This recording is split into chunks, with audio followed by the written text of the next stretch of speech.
Good evening, happy Friday, everybody. It's Phil Russert with the Legendary Illustrations live draw. As usual, we do to the artists from Legendary Illustrations that I have the great honor of repping. We'll draw live. You're welcome to draw with us. We'll show you art at the end of the show. We also talk about everything under the sun, from how bad She-Hulk was to, you know, other things, anything that'll stir it up. On top of that, we will have these pieces of art for sale at the end of the show if you like them, and we'll go from there. The other thing is we'll talk about other announcements we have going on and things going on, and I'm going to show you the art books. We have the campaign coming in a week, so we're excited about that. But without further ado, let's introduce the gentleman of the night, of the evening. That does sound a little brothel-like, but that's okay. We have, thank you, Kenny Calderon. Welcome, welcome, everyone. And we have, where there's a will, there's a way, Pleydon. Oh, I'm sorry, his audio is on his art thing. So there you go. Say hi again. Hi, how are you, everyone? All right, so Gerald's with us. Gerald is a regular who hosts his show Comics Cast every Sunday at 1 p.m. Let it out. He's had many Legendary Illustrations artists on that show. He has many other great artists on that show. It's a wonderful show. Gerald, drop your links. Ryan Permason is on, and he has some awesome shows that are really cool. I was a guest on Ryan's show, and he asked me the most interesting, fun questions I think anybody's ever asked me. So go check out Ryan's show. Ryan, drop your links, please. My New York Comic Con experience sucked because I went Thursday, and then I got an infection behind my kneecap in my bursa, which is bursitis, and I couldn't walk, and I missed the last 3 days for the first time in its inception. Since its inception, I missed. So that was not a good experience.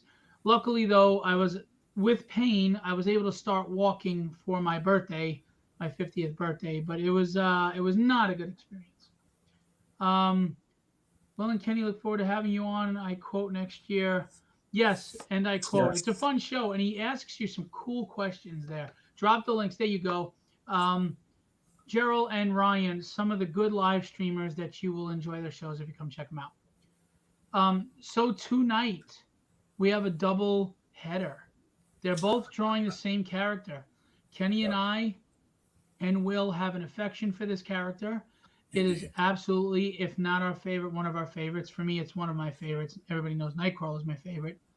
And we're going to discuss this character tonight to where you're either going to hate us or you're going to love us. I don't care either way. So, who are we drawing, gentlemen? The Man of Steel, Superman. Shaquille O'Neal? Oh, no. No. Exactly. Yeah. No. God, no. We are drawing, they are drawing Superman. And I've discussed this topic many times, so I will go. Ryan voted for Superman. Well, if that was your idea, Ryan, you have first dibs at buying either piece at free shipping and 10% off. Indeed. Price. Wow. And if you decide not to buy it, not a problem. But that discount and free shipping is only to Ryan because he is the one who chose the character. Indeed. All right, and if you decide to buy them both, I'll give you 10% off each one with free shipping. So that's 20% off the package deal of the two. So there's that. And just so you know what? Let's see how much detail they do, and I will let you know. Because if it's just a character and there's no background, it's not as much money, of course. So Superman obviously is an iconic character. Hey, Chance Wolf, how are you, buddy? Um, I will, Chance. We lost Kenny for a minute. Chance Wolf, famous inker of Image Comics, Spawn, Wildcats, you name it. Awesome dude. He makes puppets. He does magic. He puts cars together and trucks together. The guy can do everything. He's got a Kickstarter going on right now. He showed me a really cool print he's working on. I'm not going to spoil it for you. Yeah, Ryan, go do your thing, buddy. We'll be here until 9, so come on back if you got time. We'll talk to you later. Chance Wolf, one of the really good guys in the industry, and I am happy to call friend. And yeah, very cool. So Superman, Kenny is back. Superman is one of those characters that, to me, how you feel about him is an exact reflection of the generation you grow up in. And what I mean by that is several things. If you feel Superman is corny and outdated, you're probably of the newer generations that are into the more darker stuff like The Boys. Yeah. I'm not saying that's good. I'm not saying that's bad. I'm just saying that's what it is. If you're from the older generation like me and Will, I mean, Will's older than dirt, I think. But I'm kidding. Jeez, I'm That's pretty kidding. old. we're starting early. I'm Yeah. kidding. I'm kidding. More like gravel. But anyway, Yeah, um, that's right. we hang on to the inspiration that he is and what he stands for. And as much as we like the darker shows, and I don't mean to speak for you, if I speak out of turn, you guys tell me.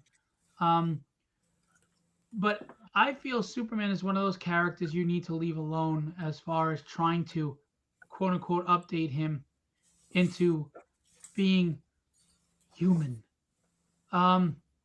You can make him human, but keep him aloft.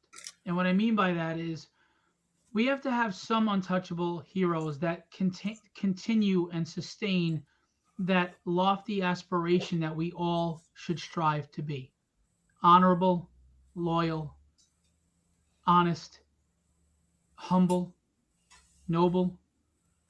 Batman can be Batman, and Moon Knight can be Moon Knight, and all of them can be that, and there's nothing wrong with that. But we can't make everybody an anti-hero. We can't make everybody so human and so flawed that we're no longer reaching up to them. They're now next to us or below us. And I feel that strongly. What are your thoughts, guys? You know what? I agree with that, but I also do enjoy like seeing a fresh take, right? Because although I'm a huge fan of Superman, I do love seeing different spins on the mythology, right? You know, I've never really been a fan of like the standard canon. Like I was a bigger fan of like the Elseworld stories, Yeah. Okay. right? And the graphics, you know, like All Star Superman was awesome, Red Sun was incredible. But in All-Star Superman, he was all the things I mentioned. Right. I mean, he was dying of radiation poisoning, and he was still the hero. Of course. You know, and in Red Sun, he was those things too. It was just he was doing it for a different faction. But again, I don't mind if it's an Elseworlds title when you make him go bad or pissed off or whatever, because it's supposed to be out of continuity. That's interesting to do that take. To clarify, I don't mean to cut you off. What I mean is, all we ever see is Superman in an angry face with his eyes red, like he's gonna burn you now, and they've gone into the Superman feels so lonely and isolated as an alien that he's so flawed that I think you could do that story with him still staying above, being better. But the ironic thing is, he protects us because he did feel like he was one of us. He did cherish humanity. Right. So if you want to do it that he cherished from a distance, okay. But you don't have to have him come down to our level of fault to do it. He can True. feel sad. He can feel alienated. He can feel left out. But at the end of the day, Superman's greatest power is not his strength or anything.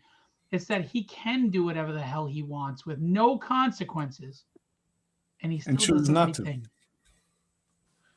I mean, how many of us can say we'd be that good? I can't.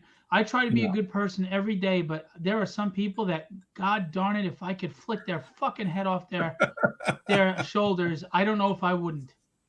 You know what I'm saying? You in a fit of rage, getting angry one day, or just the lady counting her pennies at the cashier, or the guy counting his pennies, and you're like, "Come on, I want to get out of here." I mean, I may just say screw it and just super speed out of there. I'm done. So It, it, basically, it, you're it'll turn into Homelander. Brightburn. Yeah, well, I Phillips, wouldn't go that you're far. Homelander. What's that? You got the temperament of Homelander more than Superman. Yeah. Well, no, I didn't say it would be, well, maybe Yeah. for the assholes in the world. But by the way, I'm sorry, Angel's giving some love here. First of all, Ryan said, and I agree with you. I like Man of Steel. Smallville was good to a point, then I kind of fell off. And Kingdom Come is awesome. Angel said, "What up, Kenny? You the man, brother?" I guess Will. The But anyway, the new dad. yes, I personally think what Superman thinks being human is damn right offensive. Look how he is as Clark Kent. He goes, laugh my ass off. I'm just kidding, of course. And then Angel said, "Can we have a Puerto Rican Superman? We can call him Super Meng, Juno Meng."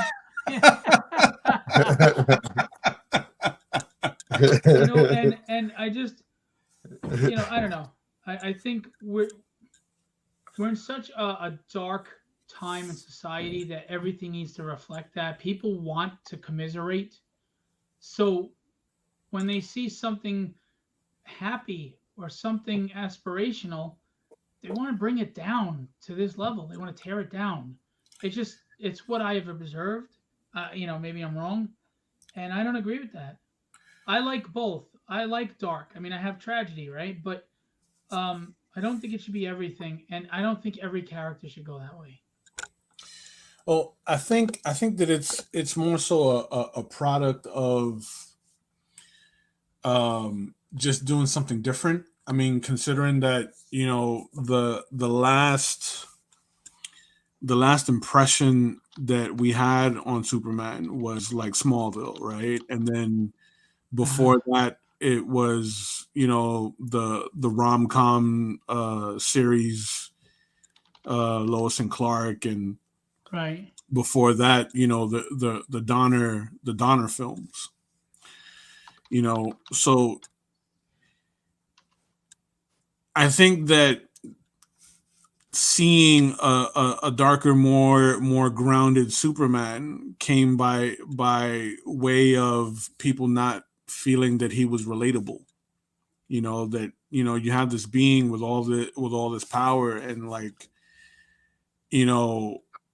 he's like near omnipotent, that he wasn't relatable. Right. Which on the flip side, Batman was more relatable because this is a dude that like was dealing with trauma. But Superman had his traumas too, though. His whole This planet got is destroyed. His parents are gone. He was abandoned. I mean, he's an orphan. absolutely no. But I is that a totally agree with it. reflection? Is that a reflection on generations, though? Because Superman, That's for true. 5 or 6 decades, was relatable when That's people true. wanted to be better. Yeah. Is that a reflection on people's mindset now that they want to just make excuses and be okay with being fucked up? Possibly. Well, you consider the time too he's created. I mean, when we talk about times of unrest and stress of now, I mean, he was created in the age of the Depression.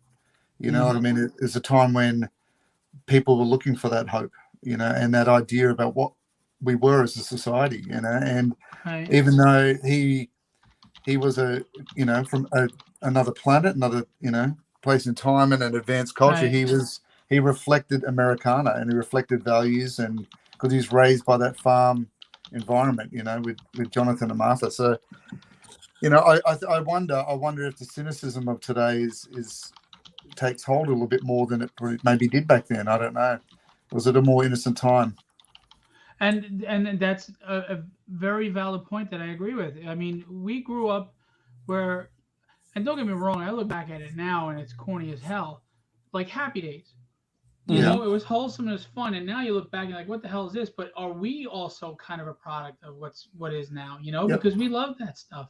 That was fun, wholesome family stuff, and now it seems like every show, if it doesn't have someone's brains being ripped out or face burned off or extreme violence, hyper violence or hyper negativity, it's not well received. You know.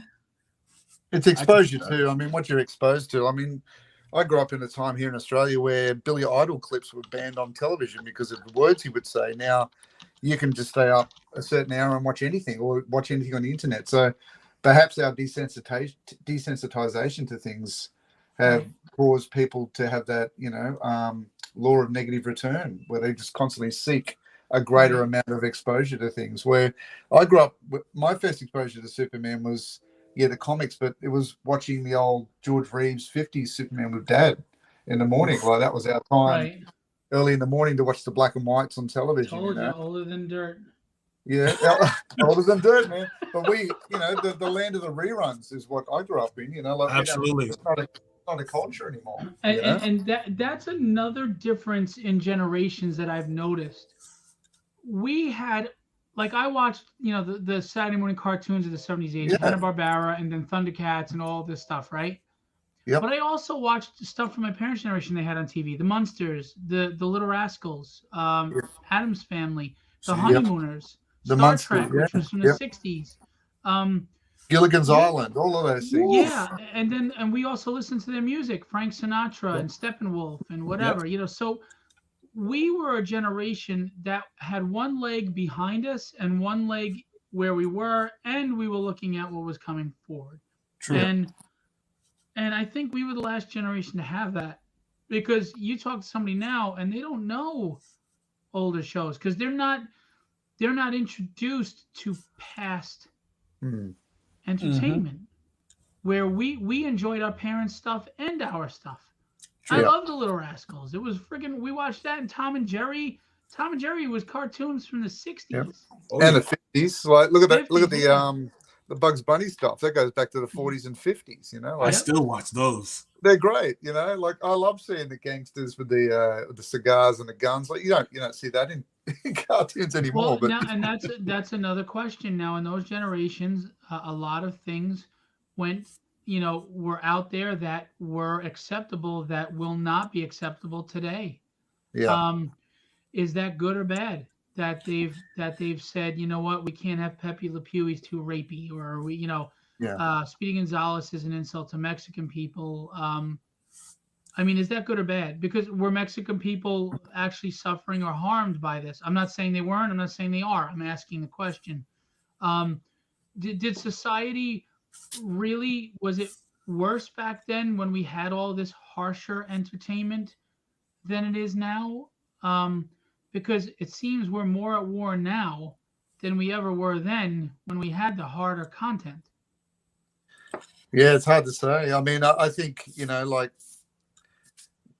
I wasn't in that time, obviously, but although I'm older than dirt, so I could have been back then. But I think we laugh less at ourselves now. Like, it's almost everyone's offended everything, and I just think that's a reflection of the pressure that run in society, and that's why I love doing things like Superman, because it's light. It takes the heaviness out of everything, and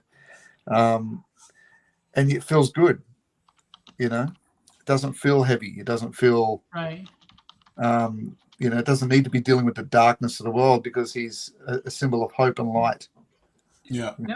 Now here's something funny. You may watch this and say, well, you say you want something lighthearted, Phil, but you keep crapping on She-Hulk. Yeah, Phil. Well, She-Hulk, one, as much as it tried to be lighthearted, I don't really think it was, and I'll explain why. But first of all, She-Hulk just wasn't funny, I mean, you can say it was based on the John Byrne run, but it just but it didn't land. It just wasn't funny to me. And John Byrne had a 95% male audience. This was catering to a female audience. It was negative in a lot of ways. It was really putting home on how bad men are and how oppressed women are and what they, a certain level of martyrdom. She was always drinking and she was screwing any guy that gave her any attention. So I don't find those to be positive things. And I wouldn't find it positive if it was a man either. Some people will be like, well, it's okay if a man does it. No, I don't think it is either. Um, a man should be loyal to the woman in his life and his family, and he shouldn't be spreading his seed. That's not a man. That's not a man at all. I don't want to see it in a man, and I certainly don't want to be a woman. See a woman who I feel women are superior to men in so many ways shouldn't be lowered to the level of a slimy guy who's banging everything he sees. And that's not misogyny. That's a respect for women. One of my favorite quotes of all time is from James O'Barr in The Crow. Mother is God on the lips of children. Mm-hmm. They should be held to a higher standard, not because they're weaker, because they're better. They're better. So don't make them like a guy. That's not empowerment. Making her sleep with everybody who pays attention to her and drinking constantly, where every episode she was drunk, drinking some alcohol. I don't know. I don't find that to be a positive thing. I don't. I think they dropped the ball. They could have made a really good series that could have been inspirational for young women to look up to a hero. And I think they dropped the ball. Okay. I mean, I had this discussion with my cousins, because he was asking questions about Scar, right? God, Yeah, you mean the Monk Ninja Turtle? What the fuck? yeah. Like he was asking questions about Scar. Like he's he's kind of a casual fan. He's never read like the books, so like Right. his knowledge on Marvel comes by way of the films. So, I've read a lot. So like I was, kind of schooling him on like what was more or less the inspiration for the She-Hulk show and why it was the way that it was. Now, he did ask me if I liked it. And I very candidly told him, I watched the whole thing. Some of it was entertaining, but overall, like I don't think that it was for me as like an audience, And right? that's the thing. Because It was very tailored to a specific audience. yeah, Women. like it definitely wasn't for me. Right. Just because I'm a fan that grew up reading the material. Right.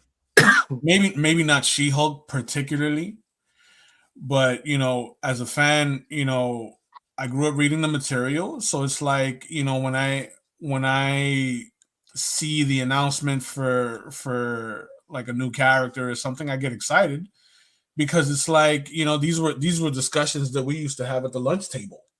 Right. Wouldn't it be cool if they did a insert hero name show here? You know what I mean? Like, so to see it come to fruition now as an adult, like I'm excited to see that type of stuff, but I'm disappointed when I see it mishandled.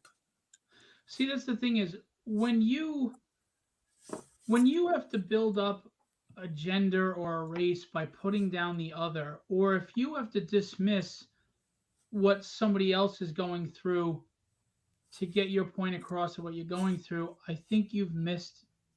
I think you missed. You missed the target. I mean, think about it. Say, Will and I were having a conversation about how I look so much better, even at our age.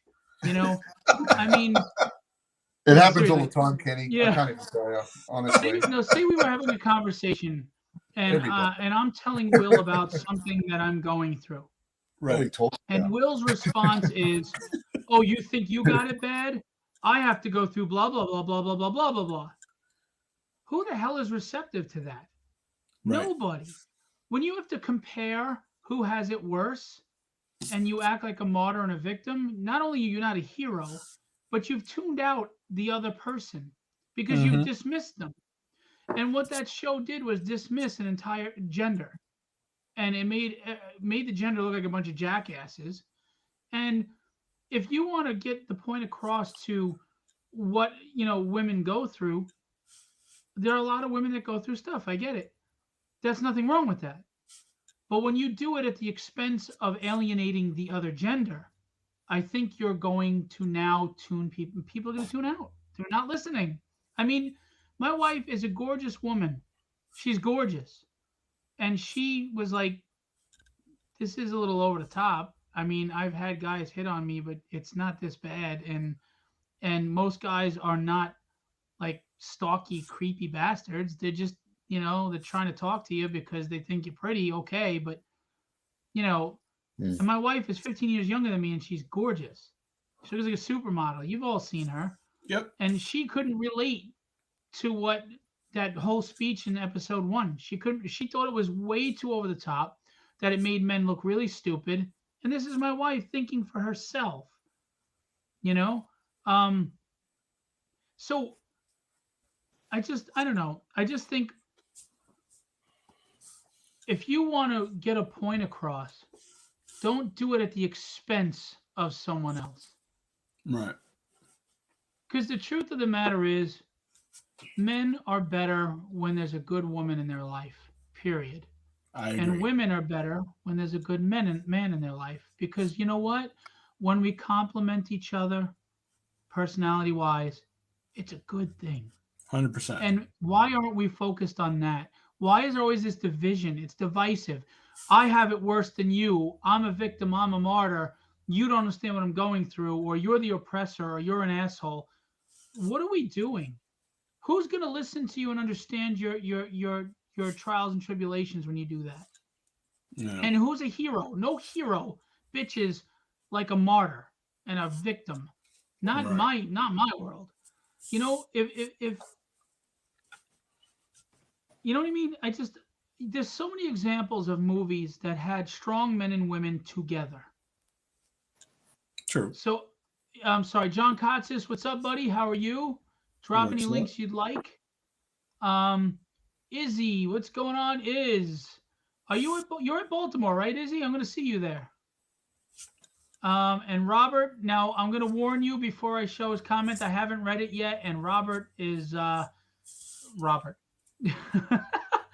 Okay, I'm going to give you some edumacation. The MCU isn't for comic readers and fans. It's put out to a general audience. This is good for ticket sales, but bad for comic fans. Also, the MCU is pushing for a full female ensemble cast movie. So 90% of new material for TV and movie will try to open up to a female audience. So hopefully cross over to a female audience as well as the core male audience.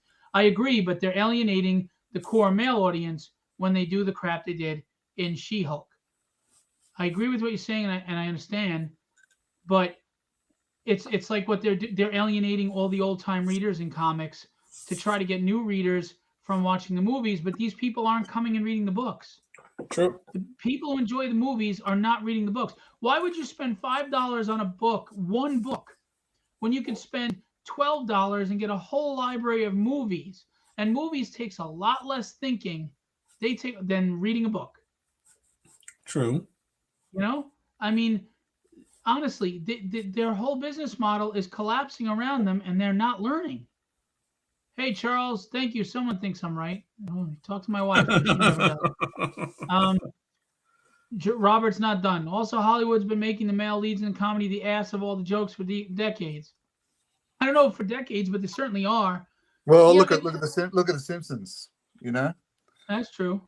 I mean, I think that's. I mean, when I used to teach the year 12s, which is our 18-year-olds, 17, 18-year-olds, I taught media studies, and we looked at social constructs and influence. And you look at the change of the male role model and the female role model over time and what has been presented to us in television and sitcoms. And that's usually a reflection, you know, and you go from the Honeymooners and the Flintstones to Homer Simpsons, you know, Mhm. and Actually, you know what? the Yeah, dad of the dad of Happy Days and My Three Sons and Leave It to Beaver, and then you've got modern representation where he's a complete joke, like, haha, dad, what a gaffoon, you know, like, I mean, it's that real you But know, like one show doesn't bother me because you're gonna have a character that's a goof. well, it's But very now it repetitious. seems like it's Yeah. it's it's constant, right? It's a theme. But But what's worse I is they're wonder not if making that's men goofs. They're making us sexual predators, shallow. I mean, a guy in She-Hulk referred to a woman as an it. I have Hmm. never heard a man, as misogynistic as some men can be, I've never heard a man refer to a woman as an it, yeah. Me especially to either. another woman. Me either. But but you're right. And here's the thing though. People talk about how, comics were whitewashed back then or they were male dominant. Well, why? Those are the people buying the books. Yeah. Businesses are going to cater to who's spending the money. It's knowing your audience, knowing And your when client. right, and when black youth or black adults started buying comics, they started catering more to them because that's just business. They're about money. They don't these corporations that preach the rainbow flag and all this stuff, they do not give a rat's ass about any of that. They care about you spending money on their product. That's Hmm. it. That's it. I was reading an article the other day that was talking about the fact that we sometimes give, and these are the article's words, not mine, but they're saying that we sometimes give a little bit too much credit to these studios, because they're not really inventing much. They're Right. replaying what has been, and that's why we see some of our things that we grew up with being mined Hmm. and rehashed. I mean, they're not really bringing out You're regurgitating. a new Masters of the Universe or a new. They're really trying to do new takes, but they're not inventing new things. I mean, they're just replaying them Right. with a different take on them. Hmm. So I wonder if sometimes we give them too much credit for thinking. I think they tend to not always know the property. They go and rehash what they think is selling, and then tap into that, and they get a couple of a huge amount of writers on board, which sometimes you have too many cooks in the kitchen, Right. and not a very clear vision about where it is they want to go with it. You don't get a Lucas vision about where Star Wars is headed or the philosophy of it. They're just trying to go, right, what works, and let's get a committee of writers together which don't agree. And I don't know, I just don't think the method really works. It might be a quick um, taste of ice cream, but it doesn't quite fill you for the longevity. It's not Right. it's not enough to it. And I think it'll get to the point of saturation where they'll go to something like The Boys, because The Boys have got a fresh story, where even though there's similar tropes, but they've got fresh stories, and they'll go to that, or they'll go to, look at the size, look how big Game of Thrones is. So Right. yeah, I think it'll take a rule. Sometimes you've got to let the things hit the floor before these executives realize, well, maybe we weren't doing it right. Hmm. Been You taking too know? long. By the way, Charles Vandergriff, it's like where I work in a major grocery chain. People gravitate to new stores and novelty wears off, and the main individuals go back to the main chain as before. That's true. There's a lot of fad following going on, right? Jumping on Yeah, bandwagons. I mean, we do it in sports, we do it in entertainment. It's human nature. I mean, why do artists draw the cart, certain characters at certain times? Because that's what's hot in the movies and that's what everybody right. wants, right? Black Panther, Wakanda Forever is coming up, so those characters are gonna be up again. Zanti, thank you for watching us from the Philippines. How are you? We appreciate you coming and hanging out. Awesome. Um, you know, the thing though is, and I'm gonna get a lot of flack for this, and that's fine. But it feels like writing just isn't good and hasn't been for a while, with the exception of some shows. And we've become so inundated with bad stuff that we've become desensitized to that as well. And we don't even know what's good anymore. We like stuff that we probably wouldn't have liked 20 years ago because we had better quality stuff. And someone made a good point. It's not that there's more that it's less quality stuff. It's just that there's so much more of a platform for the shit to filter through. Yeah, Mm. right. Yeah. But okay, but you know what? These major companies are putting out shit. Mm. I'm sorry. I don't think Disney has put out a good show since Mandalorian. The only one I agree that's with that. okay is Boba Fett. Ben No. Kenobi sucked. Moon Knight sucked. She-Hulk sucked. Miss Marvel, I can't say it sucked. I only watched the first episode, and it's not my demographic, so I can't comment on that. Right. Look at the movies they've put out. B-list crap. I mean, crap. They went from these epic, high, high stakes, quality actor and movies to Thor being naked in Olympus, showing his ass and acting like a total jackass. Yeah. I mean, he's a joke. Thor is the god of thunder, the Norse god of thunder, and you made him a freaking clown. A Yeah. clown. And we're like, oh, this is great. I eat this up. Are you fucking kidding me? I don't think you're alone on that. I think that movie fell pretty flat. I think most did. people thought, oh, really? Ragnarok was worse. He was big. He was a bigger clown in Ragnarok. The one thing that Love and Thunder did well that I was worried about is they didn't push the female victimhood and men are assholes in that. She was Yeah. good as Thor, as Jane Foster Thor, and she worked well with him. And I thought the dynamics of the two of them was what was good about that movie. And that Yeah. goes to show you what I said before. If we do movies where we don't put down the other gender, where we recognize how good we can be together, how we complement each other's strengths and weaknesses, you can have a good dynamic to a movie. And I think they did that right in the movie. They just made him a clown, and the whole thing with the kids, how can he just give his power to kids? It was just dumb. It was dumb. But again, I think that's what I was saying before, is that I don't think there's a great deal of thought. They thought, well, the funny sells. The funny sells. People like the funny. Like, let's make more of that. And Yeah, but they just went too far. They went too far hard with it. Like, it's just, Guardians of the Galaxy was funny, but it Yeah. wasn't. But they knew when to be funny and to when be serious. That Tahiti or Right. whatever his name is guy, yeah, he's sitting there with something as serious as someone dying of cancer to a clown show 5 seconds later. It's like you right. can't do that. You have to know the vibe of the moment in the story. You have to know the feel. You have to know when to throw humor in there. It's a skill. It does concern me that he's doing a new Star Wars. You know, What? he's doing the new Star Wars. What? Taika Waititi. Yeah, No. he's doing the next trilogy. So I'm concerned that What? we're just going to get a run of just jokes all the Jesus time. Christ. And this is my point. They're not listening. You know what they do? Like if you look at the showrunners, the writers of She-Hulk, all they did is say that, well, the fans are just misogynistic, they can't handle a hero or whatever. And they went off and they attacked the fans, the people that are paying money. That's real fucking smart. But anyway, and that that's a very lazy, easy excuse for your crappy ass writing. And that laziness is exactly what you put into your writing. And that's why they're bitching about the show, because the writing wasn't good. Yeah. And yes, music sucks too. When you have Wet Ass Pussy as a hit single, there's something freaking wrong with us. Yeah. Sorry. I'll take a walk. Anyway. Superman. But you know what gets me the most?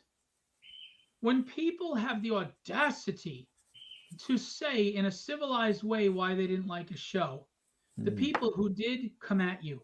Yeah. You're a hater and blah, blah, blah, blah. And you just don't like women and blah, blah, blah. Or maybe I just felt it wasn't well written. You're the one who's bent out of shape and hating. I didn't hate. I just said the show wasn't good. Because guess what? I had someone call me a misogynist because that movie Prey, the Predator movie. Mm-hmm. Oh, yeah. I wanted to like that so bad because I thought putting the Predator in a Native American situation was great. That is awesome. There was so much potential, and all they did is turn it into I Am Woman, Hear Me Roar. They made every man a misogynist. They made every man a jackass.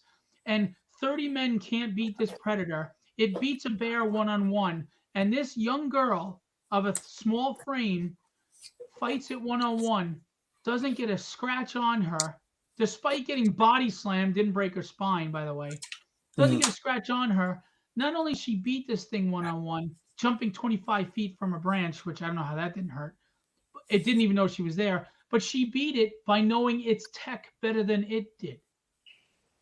And people got on me because I said this. They said I was a misogynist, blah, blah, blah. You know what I told them? I said, check out my book, Tragedy, to see what kind of misogynist I am. Mm. Because that's how you write a female protagonist. I'm not professing to be a great writer, but I think I wrote it well because you know what? She is flawed. She doesn't win every fight, but her strength and her growth is that she keeps coming back. She keeps stepping up. And that's what we've gotten away from. The hero's journey is supposed to be one of growth. It's Yeah. supposed to be one of challenges and smiling in the face of adversity. And we've gotten rid of all that. It's they can already do it from day one, and they beat everything simply. They were not challenged. Without challenges, there's no growth. How can I relate to a character that hasn't grown or hasn't Sure. lost or hasn't Yeah. suffered? Because last time I checked, life is kicking us all in the teeth every friggin' day. Mm. And our strength, our superpower is we don't curl up into a fetal position and under the covers and not face the day. We get up and we face it anyway. We don't win every fight. We win some, we lose some. That's the hero's journey. If you're not tested, how do you know what you're made of? True. And the proof is in the pudding. Prey got bad reviews. She-Hulk gets bad reviews. Star Wars trilogy with Rey gets bad reviews. Nobody's upset that they're leads females. We love Terminator. We loved Aliens. Mm-hmm. In Alien, Ripley barely got out of there. And she was scared. Mm-hmm. Right? Yep.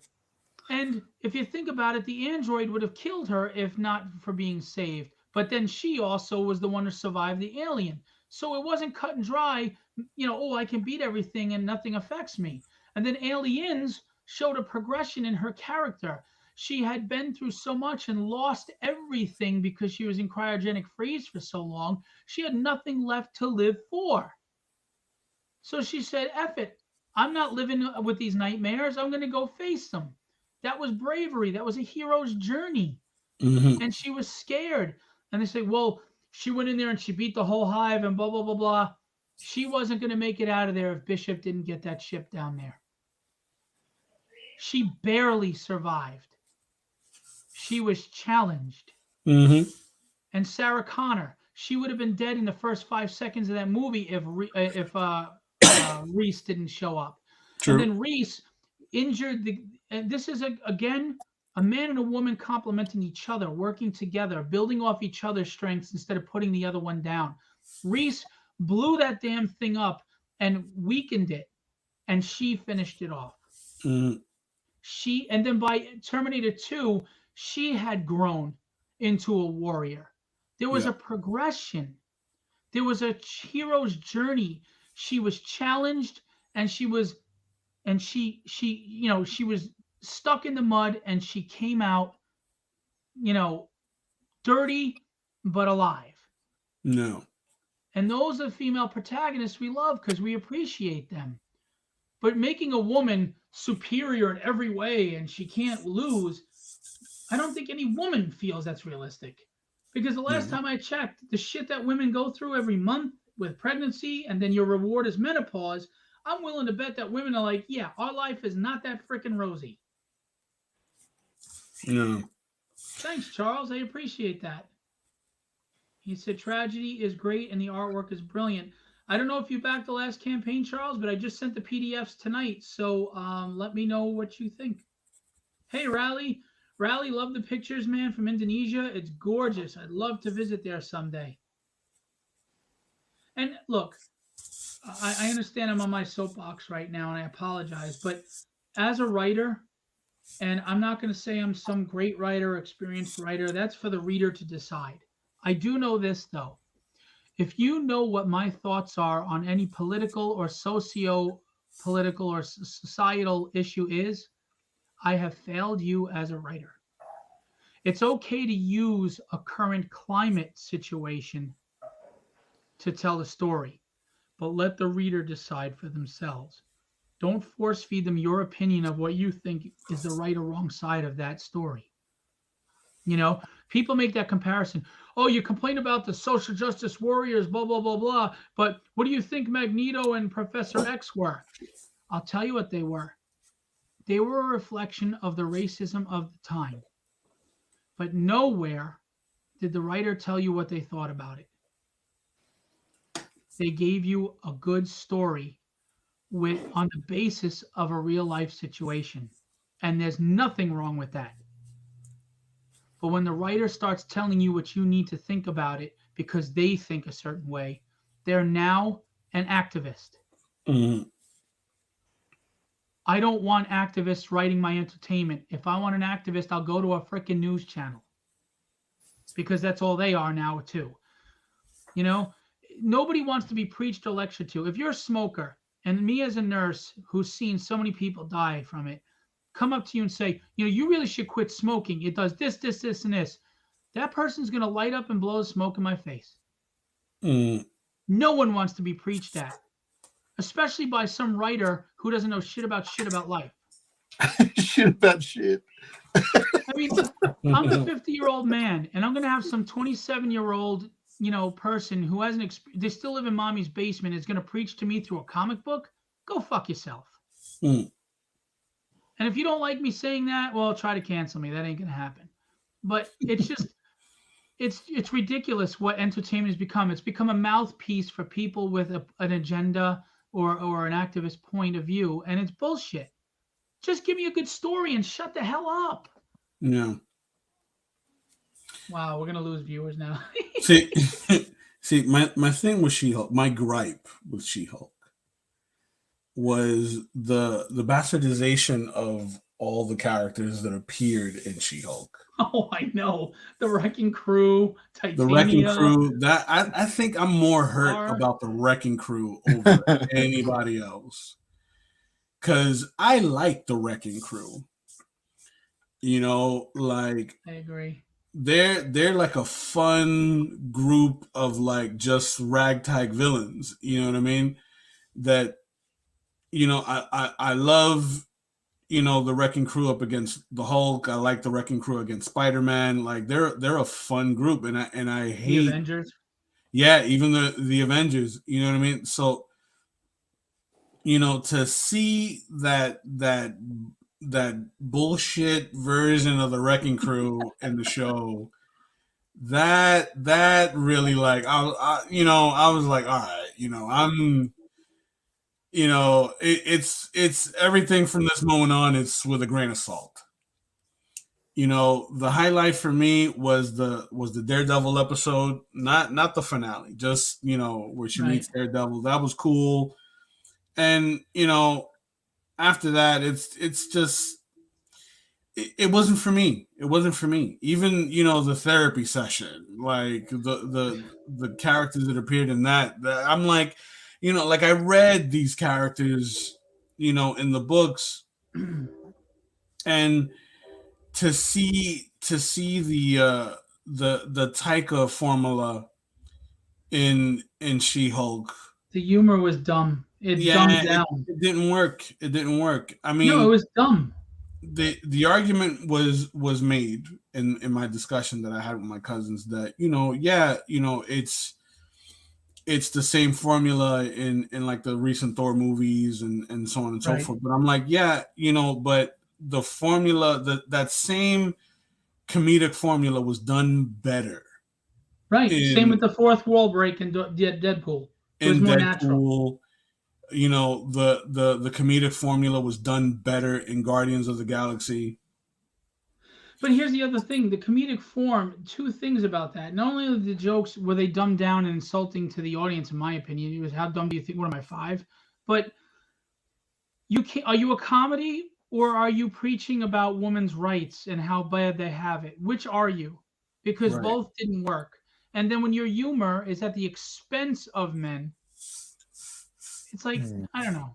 I don't get it. And by the way, at first I liked the Daredevil episode because I like seeing him fight and flip around. And then I really looked at it close, and they ruined him too, because they made him a joke too. He was a clown.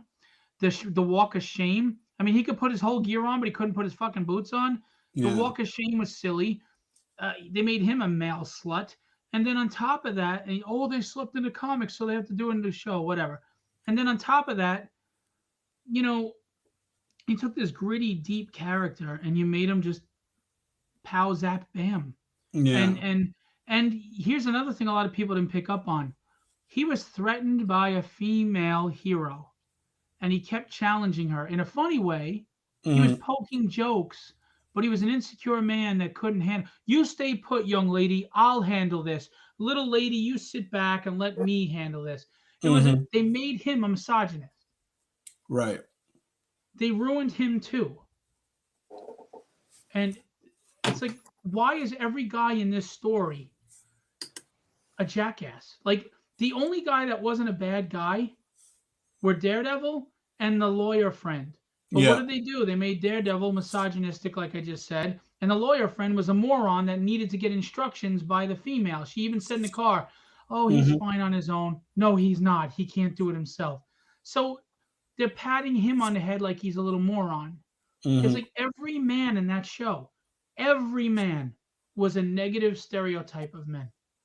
Her boss was a greedy, nasty authoritarian.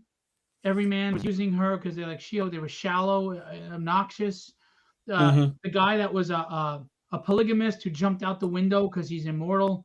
I Yeah. mean, every guy in that story, on one way, shape, or form, was a total jackass. And the guy that was the wound up being the villain, sort of, because Yeah. he was a total jackass. I mean, can you find one guy in there that wasn't a joke or a jackass? Her Find me dad. one. Her dad. Even he was a Who? little Fun goofy. fact was cousin Larry from Perfect Yes, Stranger. yes, he That's was. awesome. That's I awesome. immediately picked that up. I'm like, holy crap! It's cousin Larry. Where's Yeah, he was Bulky? chilling. Where's Bulky? Yeah, Yeah. don't be ridiculous. Meanwhile, Where's the younger Bulky? audience is like, "What the hell are Awesome. they talking about?" Look, no, I don't hate on everything. Werewolf by Night, a lot of people are hating it. It was okay. I didn't It mind I it. it dug it. had it, yeah, it had its flaws, but it was okay. It wasn't bad. All I'm Who's asking, hating on it? Who's hating? I haven't heard anything. I've heard people complain about Man Thing and Oh God, this and that. I thought it was fine. chill Look, out. there are some Yeah. people that are looking to hate on everything now. I get that, Yeah. but most people aren't. They demand better. If we're going to spend all this money, I want higher quality because you keep raising the prices. Well, raise the quality, damn it. Hmm. Do you remember the 1990s Captain America that came out? Yeah, Yes. Yeah. So Warren shut up, Beatty, not everyone. Warren Just Beatty. shut up, Ed Beatty everyone. was in it. Chill out. Yes. That was No, horrible. the Captain America, you had a rubber ear coming out of his Yep. Yeah, because they couldn't figure out how to get his ear through the hole of the mark. Like, come on. They had the Thor movie and they had the Daredevil. It was all wrong. but the Like whole this. Oh, the whole guy oh. falling out of a plane, out of a Yeah. helicopter. Fuck out of here. I love it. Like I look back at that. That's my catastrophe scale. I look back at that and I go, you know what? I can take it. I can take this Dolph shit. Uh-huh. Lundgren Punisher and Nick Fury with Oh. David Hasselhoff. Dolph Yeah. Lundgren as Punisher. Yeah. So you want to know Oh, what's funny? You know what doesn't get credit and might possibly could be listed as the best Marvel film ever? Come on. Blade. yeah, Blade's Oh, great. easily. Blade and Blade was Blade one. 2. Blade was one of I our liked Blade suggestions this 2 week. also. Yeah. Yes. 100%. Those I only movies just are, finished watching them the other day. The oh trilogy. really? Those are Yeah, top 5, man. Those are I Easily. mean, come on. Those are I great think movies. they. Everybody forgets about them. I think they're rebooting them, aren't they? Aren't they redoing the Yeah, Blade with movies? a new Yeah, actor. which makes sense, I suppose. There's been a bit of time between movies. They probably want it in the current universe. And that's fine. Honestly, I bring think in whoever you Wesley want. could still be Blade. Oh yeah, I don't know. He's kind of old. But He's is he's he- old, yeah, is- but like, but is he like they can relevant? pick it up. They can pick it up right where he left off, dude. From the end of Blade 2. Yeah. Although, how old is Robert Downey when he became Iron Man? There you go. Yeah, but he doesn't. He's in the armor when he's doing all the action stuff. Blade's gonna be flipping and whatever. He can still do it. He was in like fresh out of prison, dude. He was in The Expendables. Hmm. There you go. That was still like 6 years ago. Yeah. I mean, don't get me wrong. If give it a shot, I'm still waiting for King Conan to come out. I want Oh Schwarzenegger to yeah, be the old Oh Conan. yeah, it's getting a bit old now yeah, though. But yeah, the point is, the story is supposed to be him as an old king, and he doesn't want to die rotting on a throne, so he goes for Yeah, one last adventure to die in glory. That's yeah. great. Do he it. could do it. But here's the thing about comic movies that is frustrating. It's the only medium where you already have a script written for you. The material is already there for you. 100%. Like even if you were to adapt a prose book, you still have to convert it to a script, right? You don't Hmm. Yeah, have to a comics because a comic script is so similar to a screenplay. There's barely any change. And it's all storyboarded for you. Yes, yeah, exactly. exactly, And exactly. So you've had a test market on it already. Hey, exactly, boom, focus grouped and all. I agree. You know, give me And a good give me a good Extinction Agenda or something, or an Inferno. oh, how about the Oh, Marauders? How about what do you call it when the X-Men were all wiped out by the Marauders? Yeah, oh yeah. yeah. Oh Give hell me yeah! that. Give me that. But Or alas, or what is it? Acts of Vengeance. Give me that one. You know. oof. Yeah, I just bought that omnibus not like a few months ago. Like I think in the beginning of summer actually. Acts of Vengeance. I Was love it that good? because oh yeah. I mean, dude, it it pits heroes against other villains Yeah, but finally.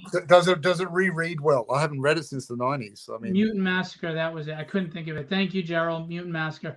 Yes, it reads well. As a matter of fact, one of the best stories still is where Magneto deals with the Red Skull. yeah, Mm. right. Yeah. Great Dude, art. I just remember the art being fantastic in those Captain America comics of the Acts of Vengeance. Just you, fantastic. I had a conversation with someone who said to me, comics are just as good as they were back then. You're just old, blah, blah, blah. No, And this is, no, nope, nope, nope. no, but here's the Absolutely thing. not. This is what I asked them, and it shut them up. I said, name me one legendary artist since 2000. Mm. Did they say Kenny?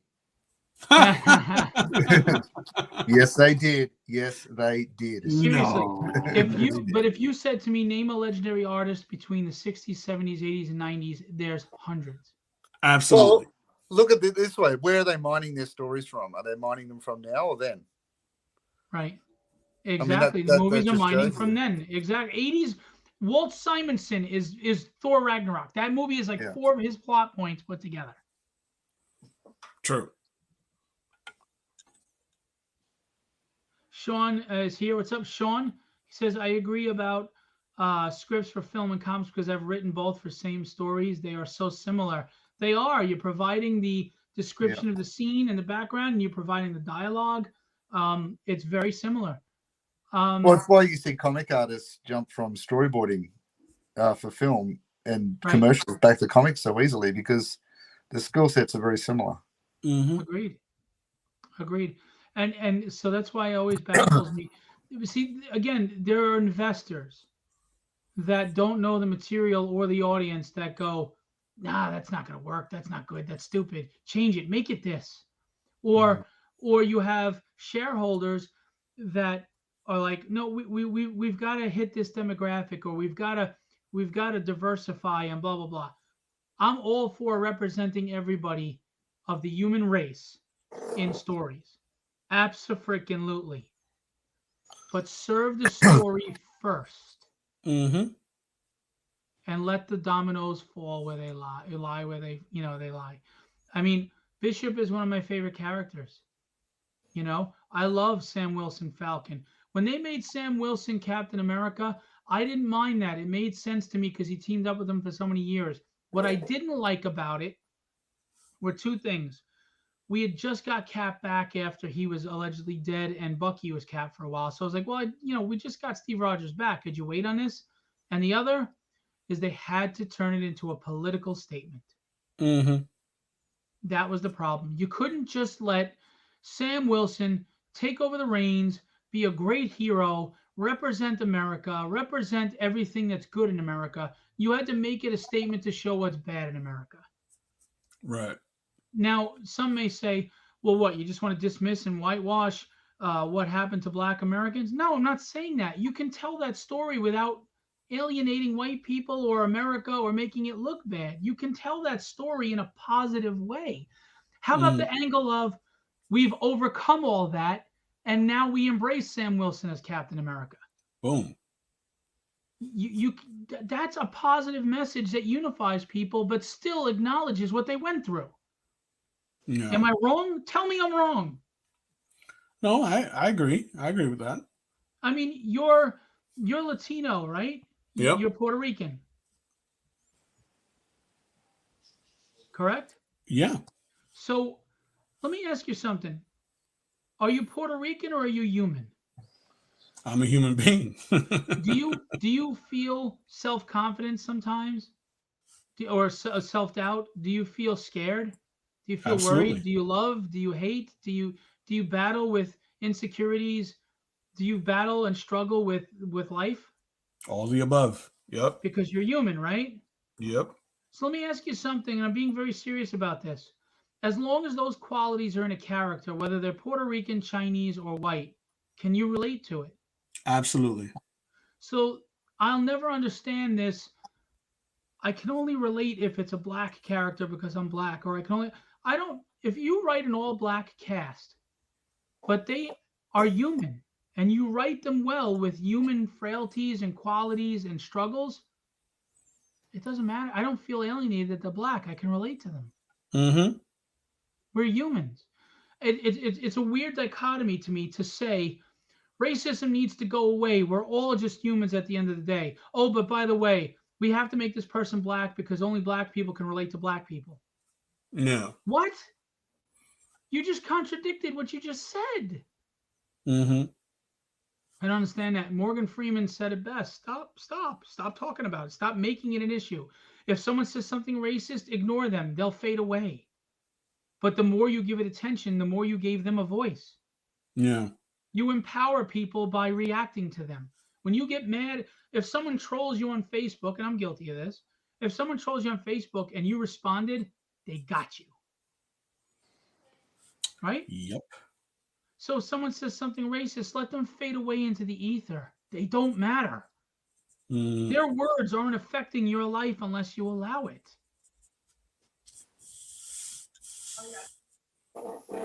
I'm sorry. I know that some people may disagree with that, but at the end of the day, I can acknowledge the mistakes of the past, which are not exclusive to this country, by the way. They're exclusive to the world. The entire world owns slaves. Mm-hmm. That doesn't justify or excuse that we did too, but we overcame it. We overcame it. Are there things that are still not perfect? Yeah, for a lot of different races, everybody, the human condition, But how about we tell stories that unite us instead of keep dividing us? Because that's what they're doing. I have it worse than you. You don't understand what I'm going through. How dare you? You don't know me. This is all divisive. Mm-hmm. You don't know what I'm going through. I have it worse than you, Hulk. Really? I watched my father kill my mother, and I'm a major rage monster that can't control himself. How bad do you have it? I was catcalled. Oh, shit. You're right. You have it worse than me. Shit. Yeah, you're right. I'm sorry. It's lazy, dumb activist writing. And you're alienating half your fan base, and then you wonder why it gets rotten reviews, and then you double down and blame the fans for your shitty, lazy, crappy writing. Man, I went off today. Do it. Damn, I really went off today. Well, dude, I love that with the clothes he just changed. Yeah. That's awesome, Kenny. Nice composition. Yeah. That's cool, man. I love it. Yeah. When we decided yesterday that we were gonna do Superman, I'm like, man, I don't want to do a static image where it's him just kind of standing there with the glowing red eyes. That's kind of been done to death. Yeah. I don't want to do. I'll just hide mine. I'll hide my drawing right now.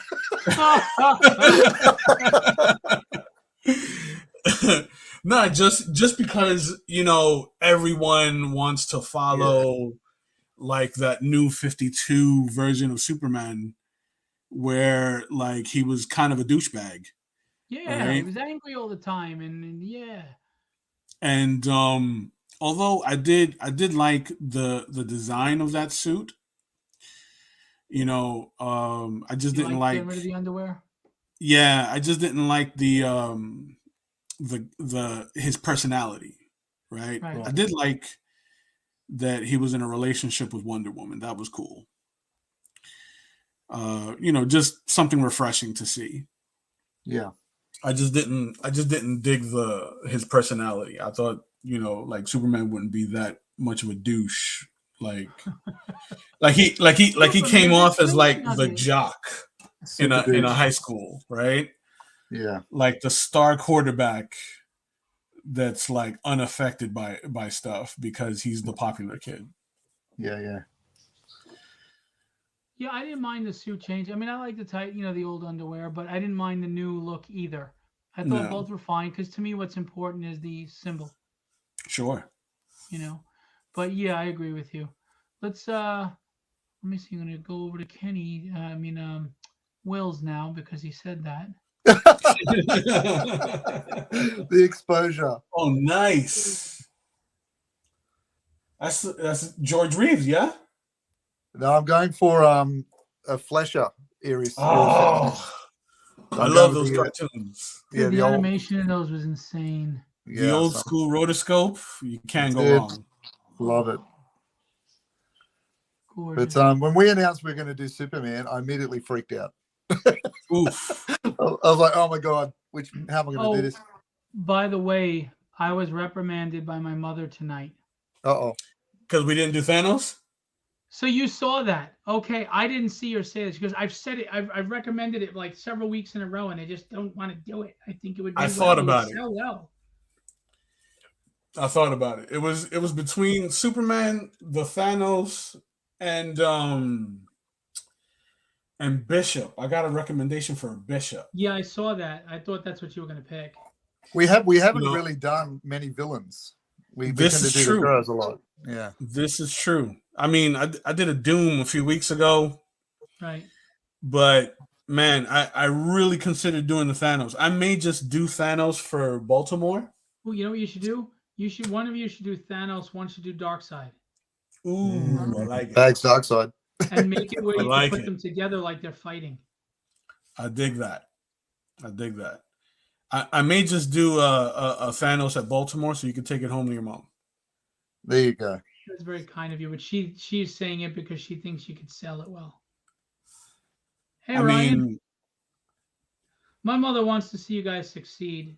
They adore Will and you actually. My wife my wife is a very humble and assuming woman, but she's not a big people person, which right. is weird because she's married to a big mouth. And and she she got a really good vibe from you, Kenny, when you were showing the storyboards, the roughs for the my comic. Yeah. And they have a great vibe from Will, and they also love both of your artistic abilities. And my mother doesn't really know you well, Kenny, but my mother adores Will, and my wife adores you both. She thinks that you're good people, and that I did a good thing getting rid of the people I got rid of, and I'm in a good place with the people I'm with now. So Awesome.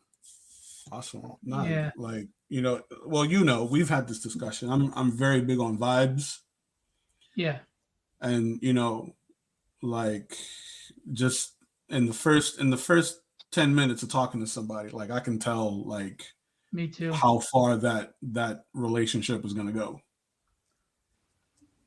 I'm the same way. Sorry, excuse me. Hi, Connie. No How are you? worries. Sorry you came in late. But hey, pick up a pencil and draw if you got time. Yeah. We're doing Join us. Superman. Join Um, yeah, us. we should start doing that. A few of those where a versus, like you each pick a character you'd like to see fight each other, because you can just put them in poses that are attacking, where you put the two pictures together and it looks like they're coming at each other. You don't have True. to do anything connecting. I think it's a Yeah. great idea. I mean, Great you idea. could do matchups like not Nightcrawler, like Nightcrawler kicking Spider-Man's ass. But anyway, you could Ah. do Nightwing versus Daredevil. They both got the Ooh, I like baton, that. you know. You could even Um, do all like different universes of the character, like Kenny was saying, like with the Red Sun Superman. But you could do like Nightwing and Red Robin from Kingdom Come. Ooh, You sure. know, dig that too. Yeah, I mean, you could, dude. We should start doing those. I think they would be fun, and we can sell them as a set or separate. yeah, I think it's a Thank great you, idea. Ryan. It's very nice of you to say. But I probably pissed off about 80 people now, and then he's a racist because somehow, somewhere, somebody thinks that what I said was racist because people are just batshit crazy these days. Yeah. Ryan said he's digging your. Yeah. Oh, but Ryan, did you see he's got the clothes on the bottom? Hang on, let me show you. Will can't draw and talk at the same time, so he's a little behind. That's true. I'm So- not great at the multitasking. So here you go. Got the dress shirt, the pants, the tie, the glasses, and the suit jacket. He had just changed and pull it down, and he's flying up, and away. Very nice. Yeah, Tombstone versus Bane. That's cool. That's a good one. Ooh, that's a good one. All right, so I'm gonna drop a street fight question. Oh, Deathstroke or Lobo? ooh, As far as Who who wins? wins in a fight, Yes. Who wins? well, it depends because Lobo has been written with different power sets. There's times where he's as strong as Superman, and there's times where he's not. But he's always had the healing factor. Yeah, I got to go with Lobo on that one. As much as I love Deathstroke, two of my favorite villains though, and Deathstroke's badass. I think Lobo outmatches him. Ryan says Deathstroke. What? How about this? Deathstroke or Taskmaster? Deathstroke. Deathstroke. Hands down. Well, Taskmaster's been written like shit, but he went up against the Avengers by himself too. So they're both George Perez creations. So True. same color schemes. Indeed. Cool. But I think that Deathstroke has the advantage with the enhancements. Okay, I can see that. Ryan said it's about the strategy, not the power.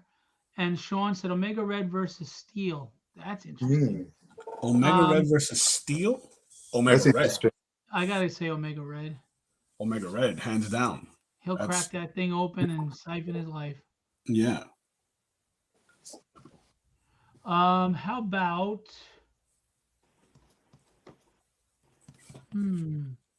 Wendigo?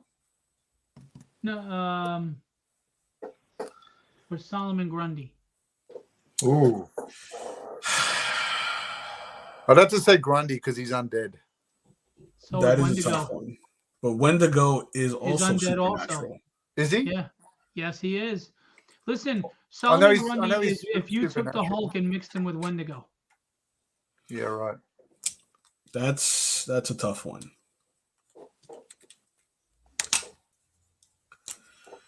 Man, I think I'm leaning towards Wendigo. Yeah, me too. Just because, like, the mantle of a Wendigo can be passed over. Yeah. Blade versus Sub-Zero. I'm sticking with Grundy because I like being oppositional. You old curmudgeons, get off my lawn. Yeah. Grundy. Blade versus Sub-Zero. I'm going with Blade Blade. because of his vampiric enhancements. Indeed. What about Blade versus Morpheus? Blade? Yeah, He's Blade. got all the weapons, and I think he's smarter and more cunning. Yeah. How about? Well, I just Even had a good one. vampire longer. Yeah. How about Gambit versus Longshot? Oh.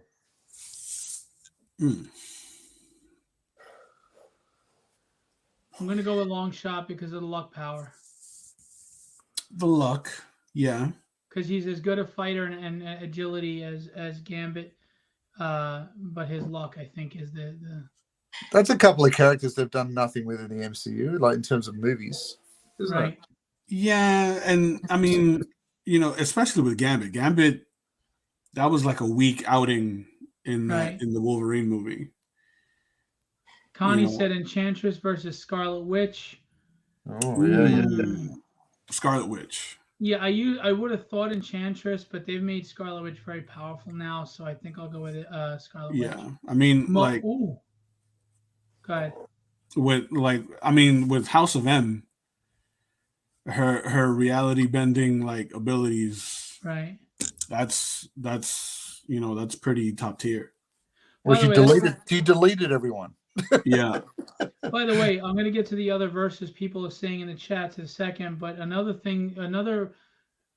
more evidence of how Marvel's writing started to go downhill. Scarlet Witch wiped out every mutant on the planet, and she's redeemable. Scott Summers, possessed by the Phoenix Force, kills Xavier, and he's a villain. Mm-hmm.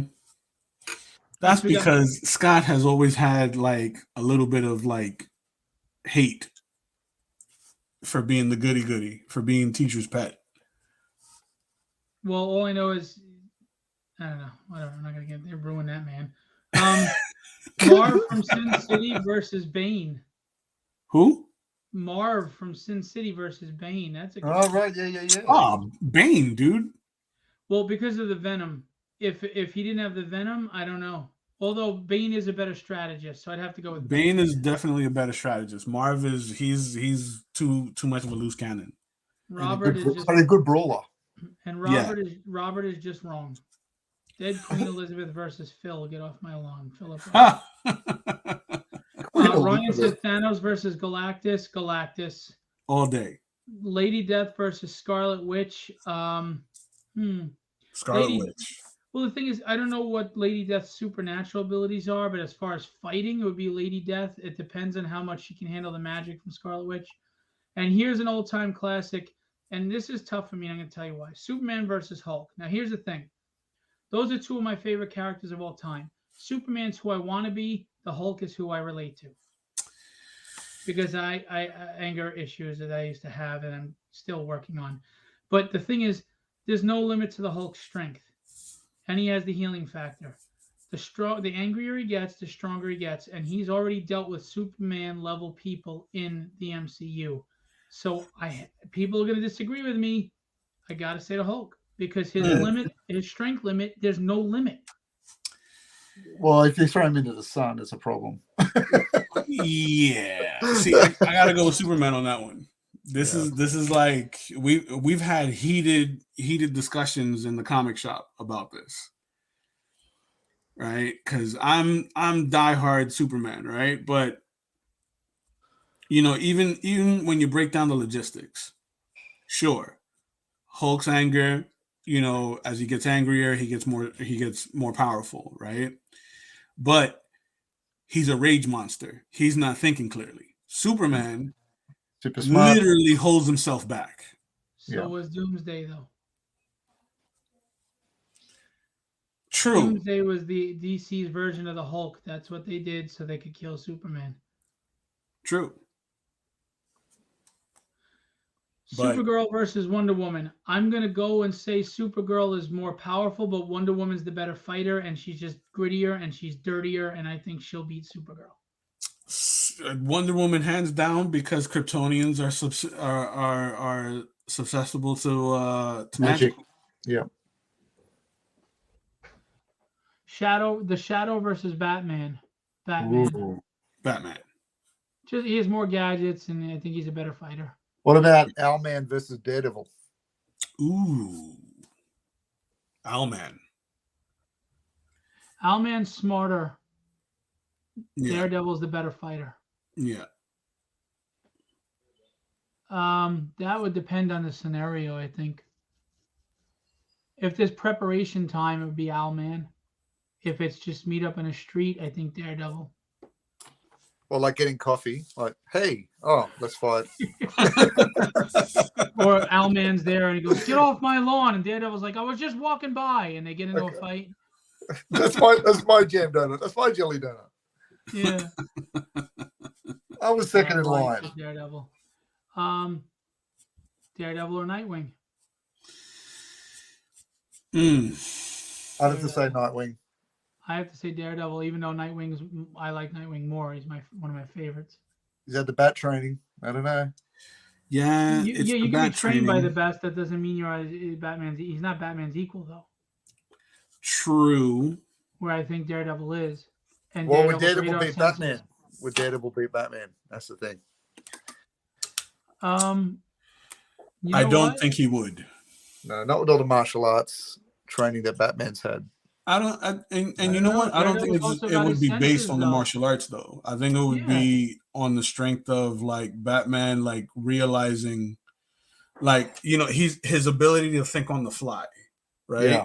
So even if he would go toe to toe with Daredevil, right? I think at some point in the fight he would realize that Daredevil is blind and he's using like sonar.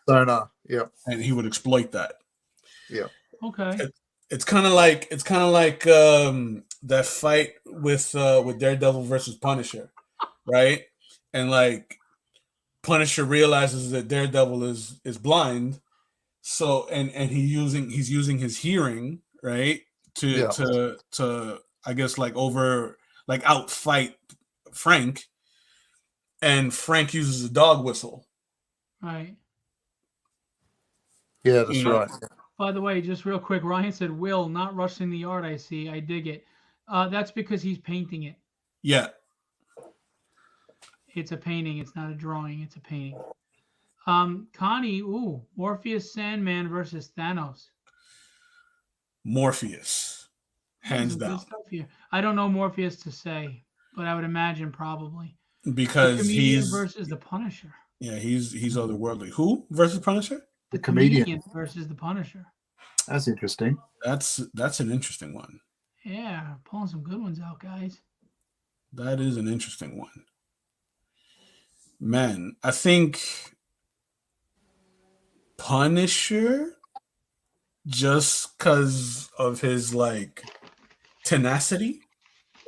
Yeah, does he have his gadgets guy too? Because then, Punisher for sure. Micro. Yeah, his man in the chair. The man in the van. The man in the Dodge van waiting outside. Ryan. So Ryan Permerson was going to be at Baltimore, but unfortunately can't make it. So I told him, mail me some of his cards. We'll put them out at the table, Kenny, so that people can check out his podcast and his show.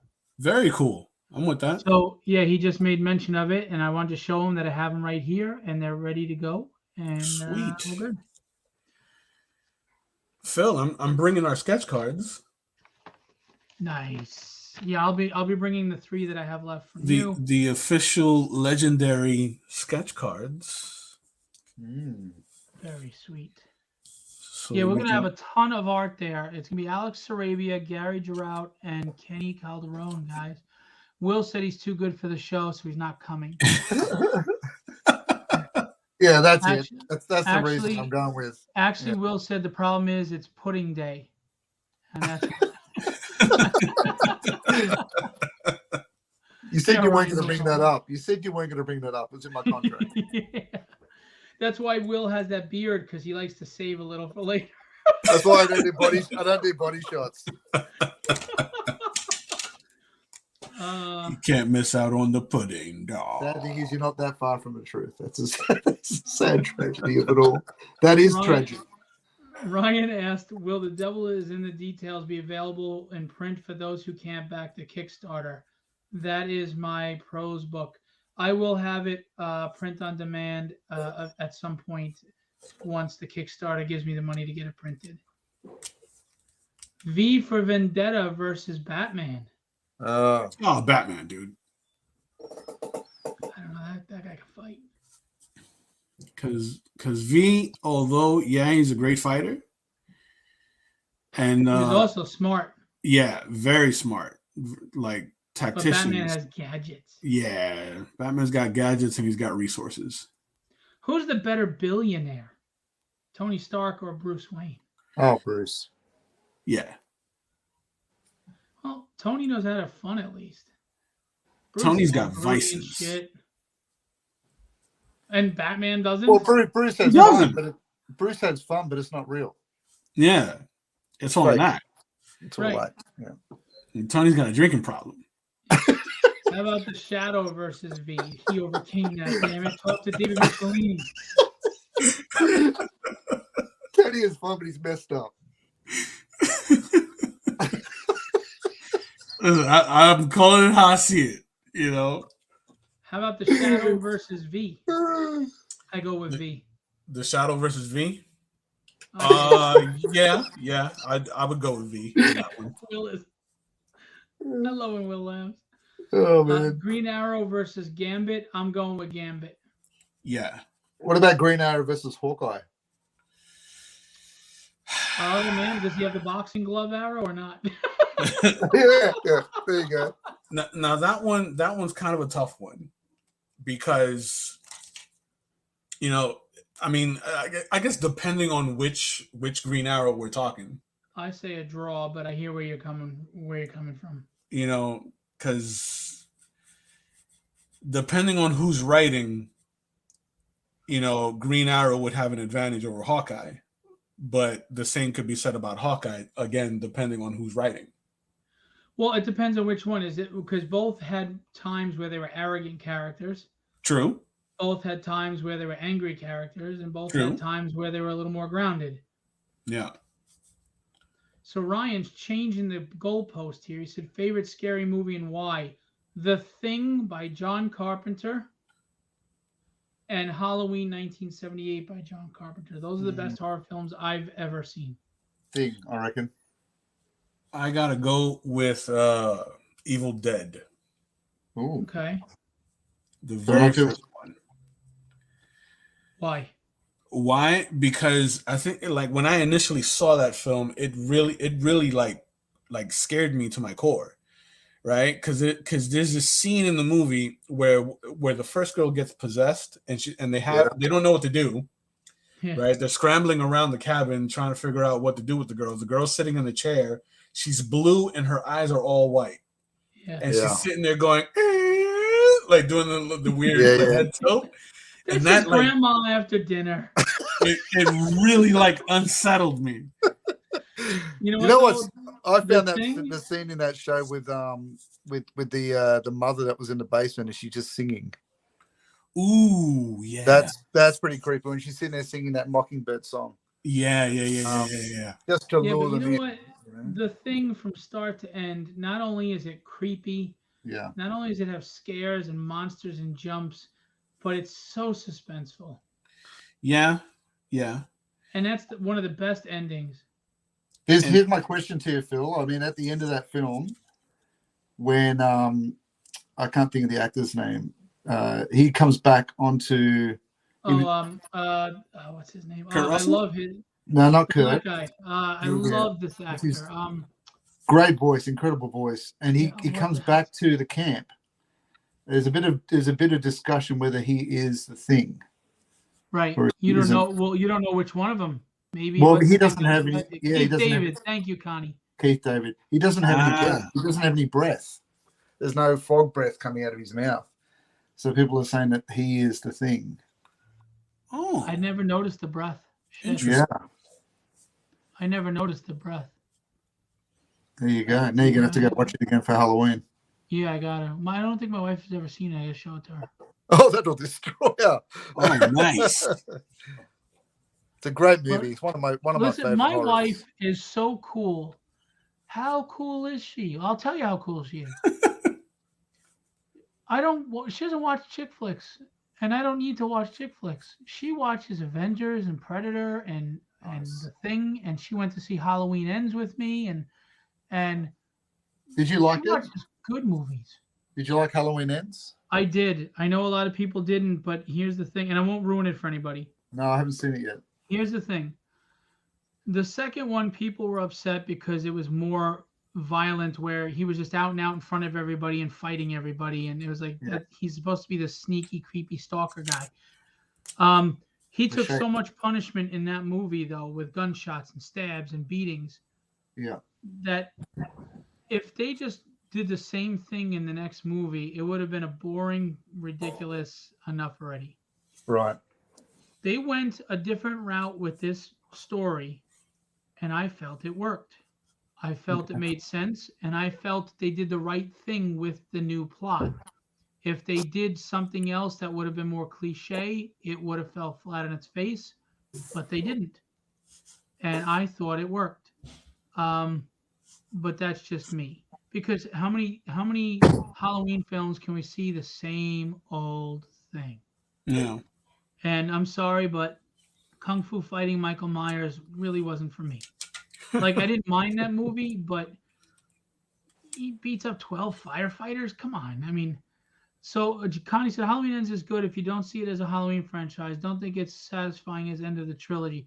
Well, I can see where people wouldn't find it a satisfying end to the trilogy. I do understand that, but I was fine with it because the ending wasn't just the third act. It was everything that led up to the third act from the second movie and the first movie of this trilogy. This guy was left in a house to burn. He got beat up by a shit ton of people, and uh, to a ridiculous level. And I think it was just the culmination of the three movies. And what the movie was trying to tell you was it was more than just Michael Myers. It's the evil in man. It's the how was evil always in us somewhere innately, and it was brought out by something, or did external things make us evil? It's the nature versus nurture question, and I thought it was Mm. done well. But I do understand what Connie's saying. Um, Connie also said she believes Evil Dead is the cleaner version. I agree with Connie on that. Ryan Permason said thoughts on Star Wars Andor. Andor. I have not started watching it yet. I'm Yeah. up to date. I'm up to date with Andor. I'm enjoying it. Yeah. See, I Yeah. don't know what to think because I have some people saying it's boring and it's horrible, and some people saying it's brilliant and it's the best Star Wars ever. It seems like I everybody's don't know always about that. extremes. I don't People know are if it's always the best Star extremes. Wars ever, but it depends on what. I mean, if you're getting into it because you like espionage, sort of spy, then it's See, great that's for not what that. I love about Star Wars, and he was never an interesting character to me, so I don't know, but I'm gonna give it a try. I'm enjoying it. I mean, you got to sometimes you just got to let a bit of that go. I mean, I'm not expecting to see a Jedi fight or but I mean, there's certainly. I loved Rogue One, the movie Yeah. Rogue One, and it's very much like a prequel to that in a sense, and you get to see the Empire in a different way, the underpinnings of the Empire and the workings, and you get to see the backstory for Andor, and I guess how the rebellion began. So that's pretty good. Okay. Yeah, I'm enjoying it. Mm. All I know is Rogue One gave me everything I ever asked for in that last scene with Darth Vader. Yeah. That was beautiful. Smile is fantastic and creepy. I never heard of that movie. What's Smile? And where can I see it? My I saw the son new keeps trying to Hellraiser. get me. Yeah, my son keeps trying to get me to watch Smile. I don't know what it is.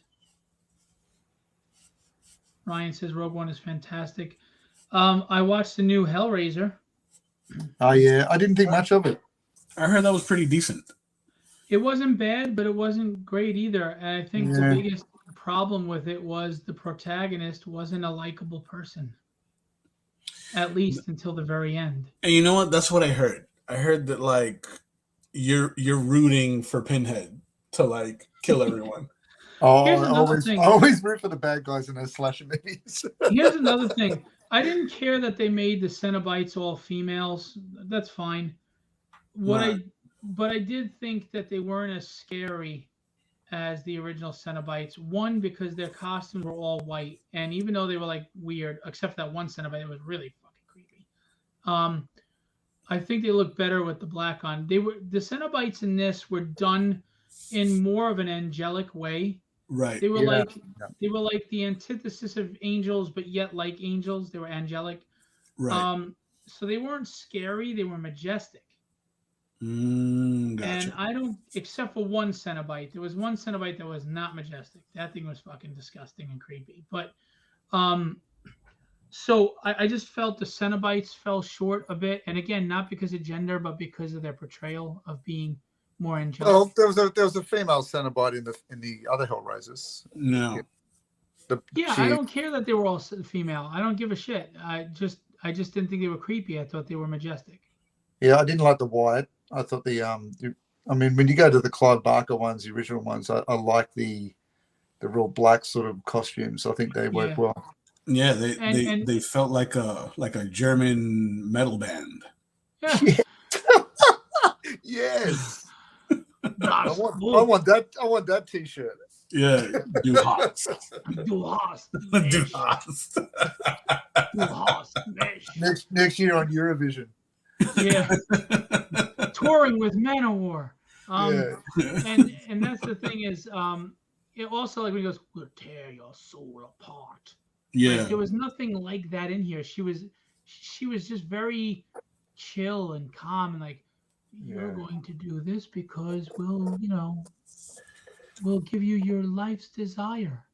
Yeah, she didn't quite have the Doug Bradley sort of character to her. He was a great actor for Pinhead. The sound designs and smile is part of what makes the jump scares and smile amplified. Okay, cool.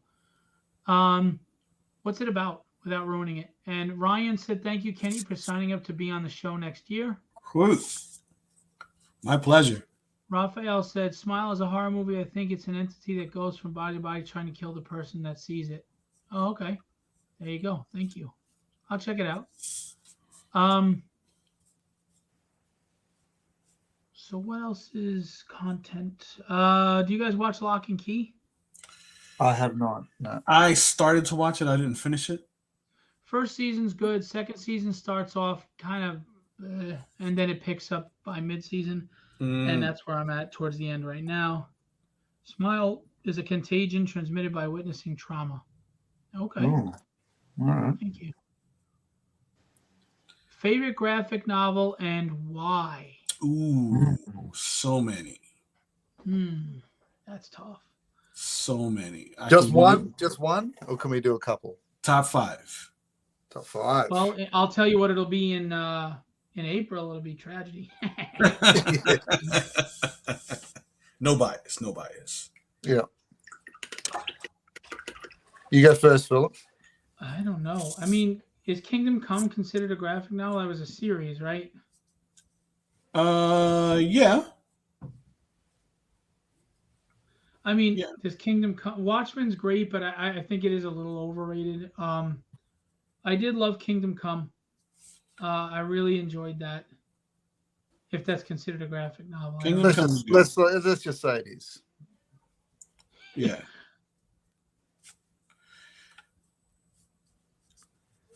Cool. He says it counts. So what do you guys think?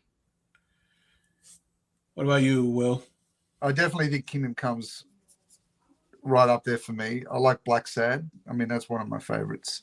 I guess I look at ones that I tend to want to go back and read again. I mean, that tends to be what I consider, on my tops. And Kingdom Come, I usually do a yearly read with that one. I bought the Absolute because I just loved it. Nice. And I just loved the way it was written as well. It's not just the pretty art. I mean, Alex Ross did a great job. Yeah. But it's the characters were written so well. Well, you know what's another good one? He said Crisis on Infinite Earths. I liked Identity Crisis in the beginning 2000s. You know why? Yeah, that was good. It was brilliant how they explained why all the DC villains used to be a goofball joke and now they're not. Yeah. Yeah.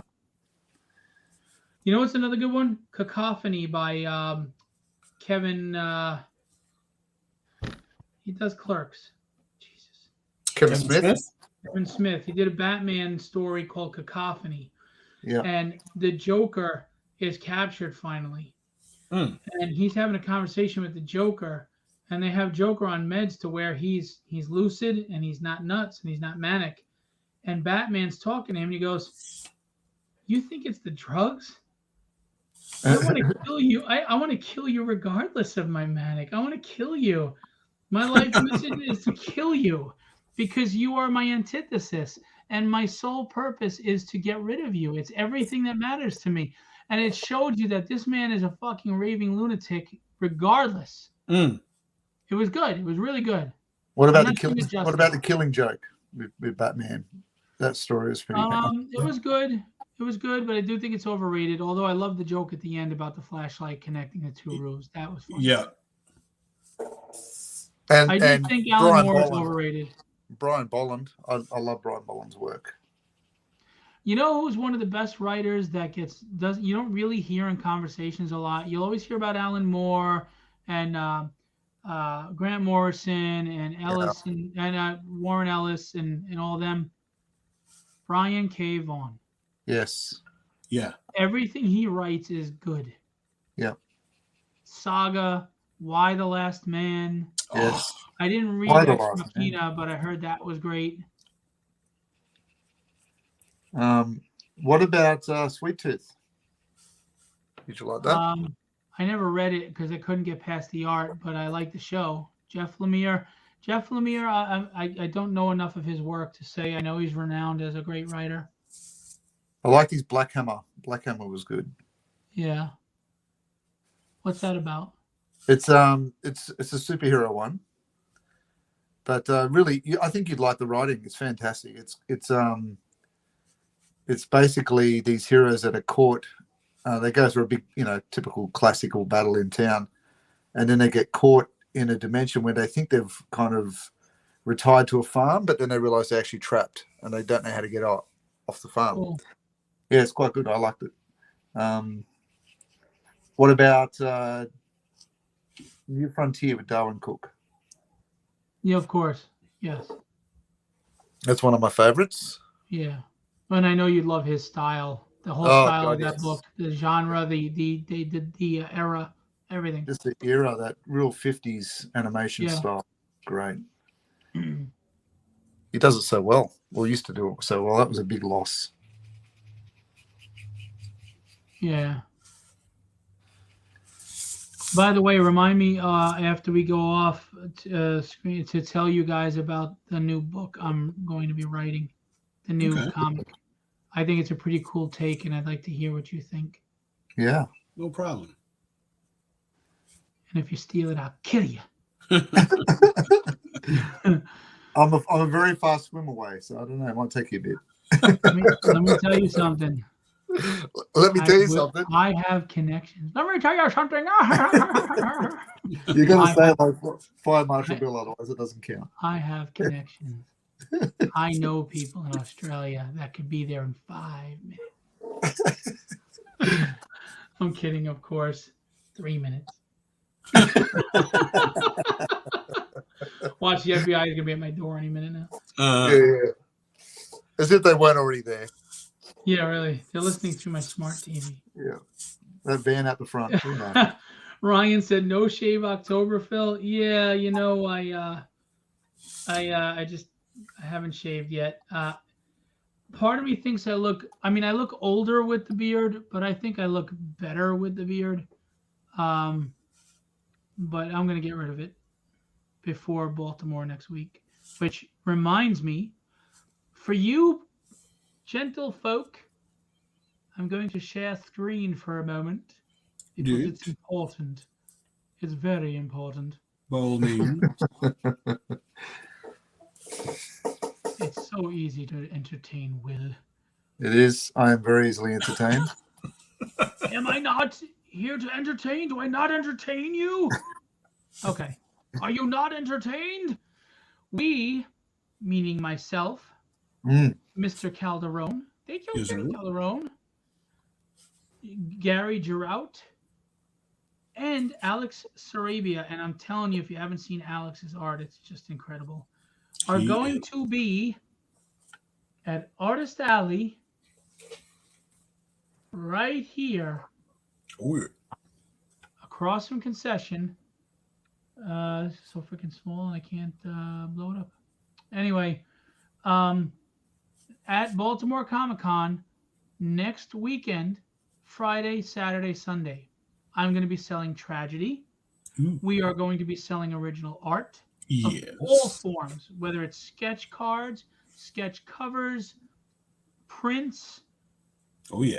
11 by 17, original pages, art, everything. But we're also going to be taking commissions. Now, if you are going to be there and you would like to commission Kenny or Alex now to be picked up at Baltimore so you don't have to wait, DM me and we will get you what you want. Yes, indeed. We had one commission request for Will in a diaper. It was really weird. No, I'm just kidding. So we're right here. I'll do it. Yeah, Oh, wait, that was a joke. Damn it. I'm not commissioning that because I want to keep my eyesight. So we got the bathroom on one side and concessions right across. So hopefully it's a good spot. That is a good spot. And let's have a great show. Baltimore next weekend. Timothy B. Fling and Stuart Sager will also be at Baltimore. Very cool. Stuart. Okay. And we will have business cards for Ryan Permison's shoe. It's a really good shoe.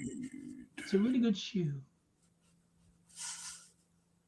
Will, have you gotten totally away from Superman? What the hell are you doing? I'm kidding. Where am I? You're doing the boot. I'm sorry, I've dropped off the page. There you go. All right, we're going to show Will's, and then we're going to show Kenny's because we're wrapping this up in 14 minutes. I'm almost done. Of course you are. And of course, Will is nowhere near done. At least I'm consistent. At least I'm consistently slow. I like the flying pose on that, though. Very nice. Very Fleischer-esque. Of course, Ryan, anytime. No problem. Very, very nice. Very nice. Very nice. Very, very nice. And now we have Kenneth. Thank you, Kenny. Da, da, da, da, da, da, That's a great leg. Look at that leg. Power, man. Well done. Both pieces of art will be available upon completion. Yes. Kenny is killing it. No, they killed Kenny. Kenny is killing it. Will is not, apparently. Will, he, you know, this is it's the coming attraction before he drops the main event.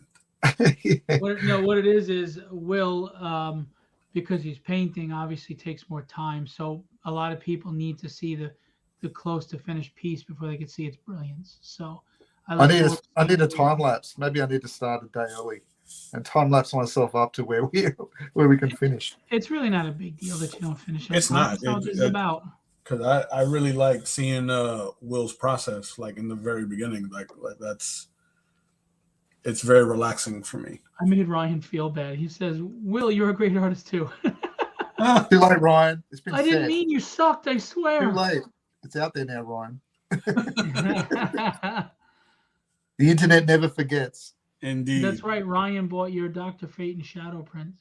Nice. And we have those available. We have a few pieces of the first series of Legendary Portraits, original pieces, the actual painted pieces available at the show. And we will have prints. I don't mean the singer formerly known as. I mean prints of art. But guess what? Are you into Halloween? Sure am. Is you into Halloween? Is you like looking for Halloween shit? Because sure I am, got Uncle some Phil. Halloween shit. I got some original Halloween shit at discount prices by Will Pleydon. It's all art. It's not that went right through the plastic. It's all art. It's not like, paintings. It's all pencil, ink, and all that crap. We got The Thing. We've got Alien. Nice. And these are not expensive. We've got The Fly. Watch him eat. Is this Morticia? No, that's Vampira. Vampira. There you go. We've got Grandpa Munster. Yes. Yeah, those are really good. Yeah, Will can do amazing likeness art. We've got Critters. Wow, throwback. We've got Tarman. Who loves Holy send more crap. brains? Brains. Send You are- more brains. The guy goes on the police a scanner and he goes, send more brains. Send more paramedics. Yeah. We've got Jason Voorhees. Nice. Yes. We've got the Night of the Living Dead. We're coming to get you, Barbara.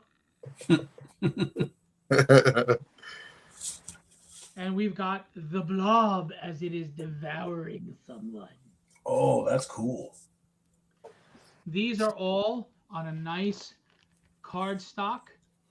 They're probably about letter size with the exception of the Alien, which is the biggest piece. It's probably a little larger than letter size. Maybe it's 9 by 12, 8 by 11, yeah, something like that. Anyway, and they are all relatively inexpensive. So if you are a horror kid, if you are in the holiday season, right before we get to Halloween, we will have horror for you. You could do the voiceover at the Haunted Mansion, I think, at Disneyland, Phil. Oh, yeah. Come to my palace. Do it. You can do it. With Monster Mash. The Monster Mash. It's a graveyard smash. So we got that. But wait, it gets worse. So we got... We're not done with the horror. But wait. There's more. We've got Frankenstein. Monster. That's a nice piece. 11 by 17, y'all. First board. We've got the Wolfman. Ow! Tell you what, I nearly kept that one. I nearly kept it at home. Really The wanted to- Wolfman. It was close. But wait. You think it's over? It ain't over till it's over. It ain't over till the fat lady sings and I ain't a lady. Love at first sight. Look at that. The Monster Mash. They were made for each other. It's a graveyard smash. And then, it's not hard, but he's one of the greatest bounty hunters to ever walk the lands, to ever scour the galaxy. Dengar. Look at that gouache painting of Dengar. If that ain't the shit, I don't know what... I want this piece, so buy it before I do, because I'm broke.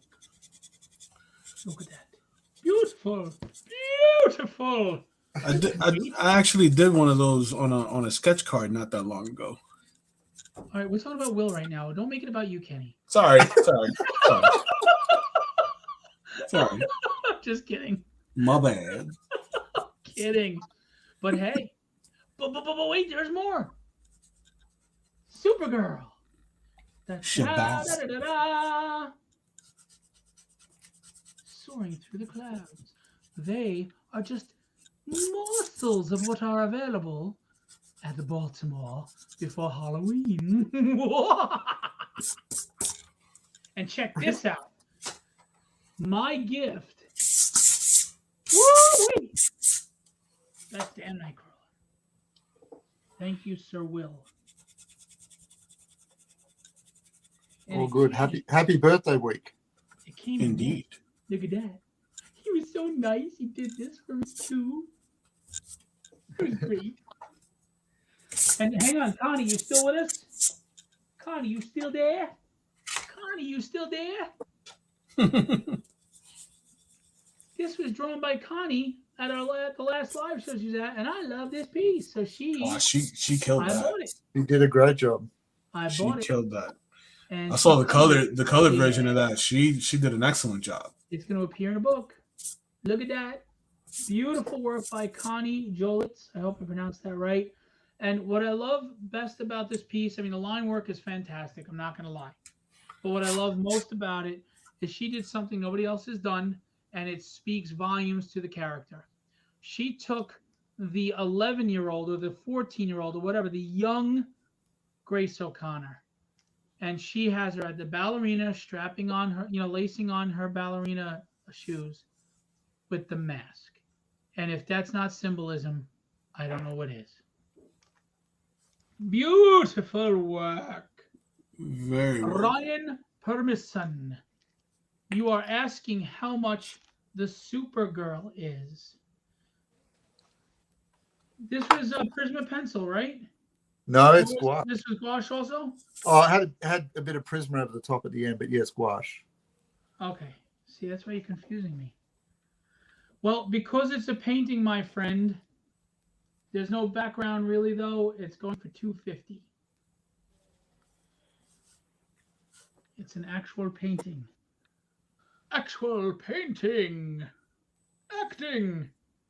By the way, if you didn't know, now you know, or you're about to know, because I'm going to let you know. Next week, starting November 1st, we have a Kickstarter for art books. Super exciting. Has come.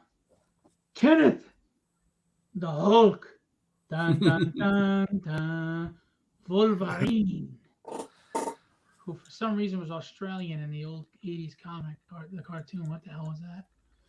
Some of my favorite pieces. Do you like Heroes for Hire? Look at Heroes for Hire. Yeah, baby. Yeah. Get your fix. You like Harley Quinn? Do you like Invincible? Do you? How many pages is this? 48? Give or take. This Riddler, to me, is my favorite Kenny Calderon piece. Wow, appreciate that. That Riddler is awesome. I would agree. That's amazing. The composition is perfect. It shows his panache, his character, his quirky way. Just so well done.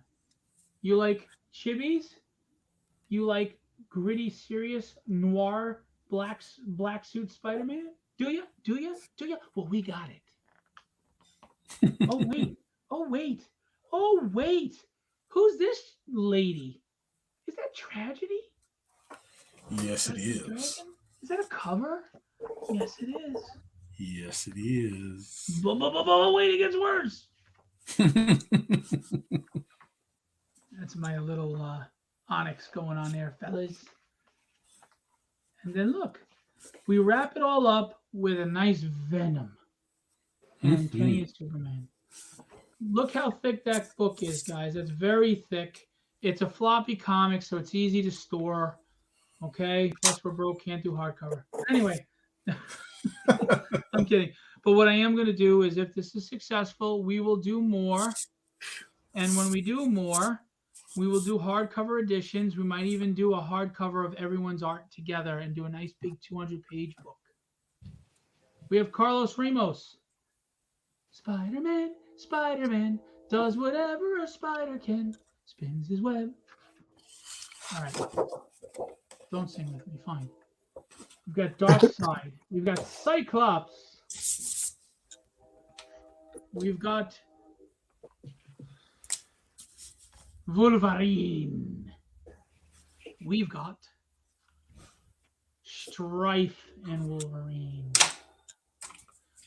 We've got Sabretooth and Spider-Man. That Sabretooth piece is nice. Cover on the inside. Oh, wait, we got this guy too. Who's this dude? Will Pleydon. Who's that guy? Because he ain't playing. We've got Noir Batman. Just don't talk to Chris Miller about this because I screwed up. He got a Motu piece, so you got that. Yes, he did. It's beautiful. I have to send it out. Hulk smash. So with my daughter, Kaylee has always loved the Hulk. So I decided I used to go Hulk smooch, and I'd go over and give her tons of kisses. I still do. You like Star Wars bounty hunters? Even ones that can't shoot from a foot away? Do you like the Shadow? Speaking of the Shadow and Storm, some legendary stuff in here. By the way, if you like the legendary portraits, series 2 is coming soon, Coming and soon. we've got some things coming up for you. You like the Batman and Joker? There you go.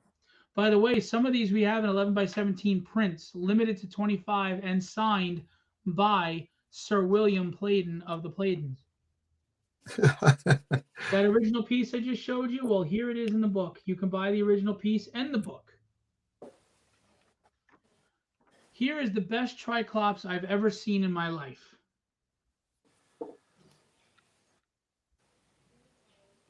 You know what the eye reminds me of? The Cyclops that was in Krull.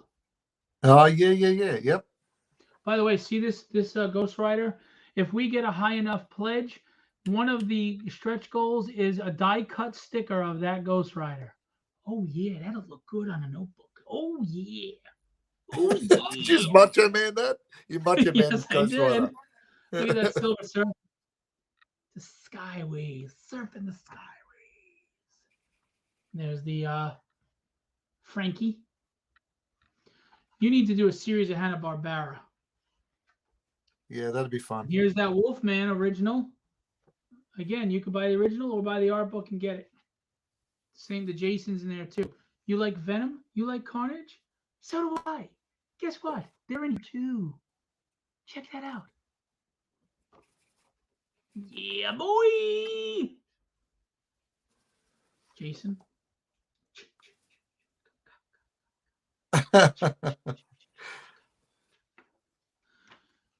By the way, also, if we get another stretch goal unlocked, it's a bookmark of this Batman.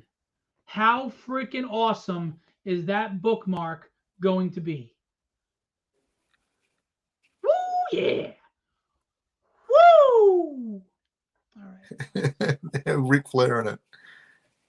We've got Rod. Now, it's not Rod Ramos. I've been corrected after 75 years. Now he wants to tell me to change shit. It's Rod Rodolfo, because that is not redundant. Anyway, we love Rod. We're just kidding. He likes it thick. You like G.I. Joe? Hell yeah. Who doesn't like G.I. Joe? Hasbro at its finest. But wait. It's not just G.I. Joe. We got Batman and Green Arrow. It's not. It's a different Green Arrow than the Green Arrow in Kenny's book. It's Green Arrow. Look at that. Black Bolt versus Cyclops. Bring it. We got some nice stuff. Oh, yeah. We're bringing a sauce. All the sauce. Wicked sauce. But wait. But we're not done yet. We have more. Ricardo. Ricky. The Dragon. Ricardo. Like that? I like it. But wait. Do you like boobalicious ladies? Do you? He's got him. Because he's Brazilian, he had to put them in here. Of course. What Brazilian would he be without the boobalicious ladies? They like him thick. We've also got World War II Captain America and Wolverine. We've got, I guess that's from Aspen, that's Fathom.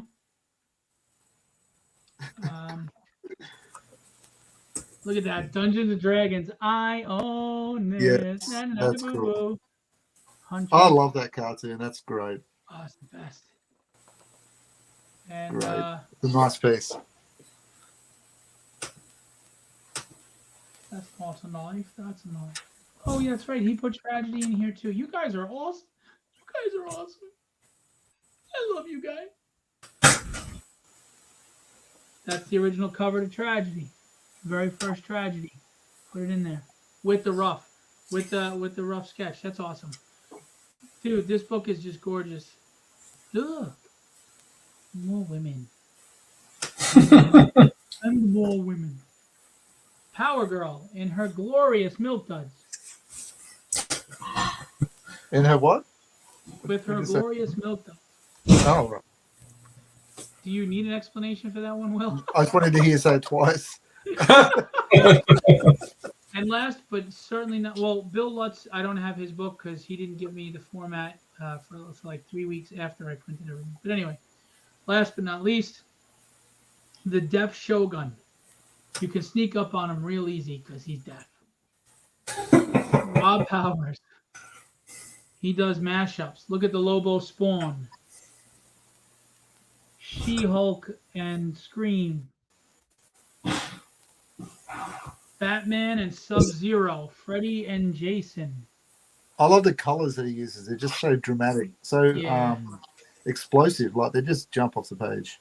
Nightcrawler, Ghost Rider mashup.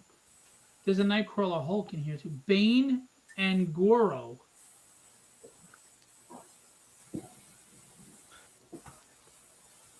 Sweet candy nuts. Oh, this one's cool. We've got Teenage Mutant Ninja Turtles mashed up with and Shredder mashed up with the Batman Who Laughs and the Robins. Look at that. Kenny's not looking. Damn it, Kenny. Because I'm sending you the Superman. Deadpool, Joker, and the Mask mashup. That's a good one. Venom and Raiden. My favorite, Wolverine, Ghost Rider. These, look at the thickness of these books, guys. Like Rod said, nice and thick. Nice and thick. I like it thick. So these sketchbooks will be available on the Kickstarter November 1st. Look at that. It's a lot of art. And it's missing one book. You're nuts. So I ask you all right now to sign up to be notified of the campaign to support these artists because Will has about 18 kids. It's true. Kenny, they're all scattered. He doesn't know where they are. He knows. He knows where they are. And I live in a homeless shelter. So I need help. This is all a fake backdrop. I live in a homeless shelter. Okay? If I take this down, this green screen down, there's like 500 beds behind me. One dude's doing coke right now. The other guy's doing crack. This one's wiping his ass in front of everybody. And there's a soup kitchen to my right. So there's no green screen. It's just a couple of guys holding up a picture. So I'm telling you, come support us. Come hang out. Because it's going to be a cool Kickstarter. We got a trailer. Should I play the trailer? Yeah, play the trailer. I say that and Kenny leaves. Was there something I said? No. I played a trailer. I love the trailer. Who did the trailer for you? Rob. Fantastic. Yeah, Rob is a jack of all trades. I feel like I was watching a movie trailer. All right. So first, let me show the Superman that Kenny did. Bammo! That's great, isn't it? I love how he did the clothes and the glasses and everything. This is for sale. It is pencil and ink on 11 by 17 Bristol board. All aboard! Can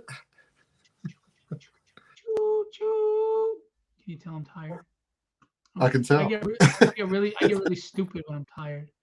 And people are like, so you're always tired. Why don't you sleep more? Yeah, really. I'm saving that. I thought Randy Funk might show up and jump in on that. Oh, wow.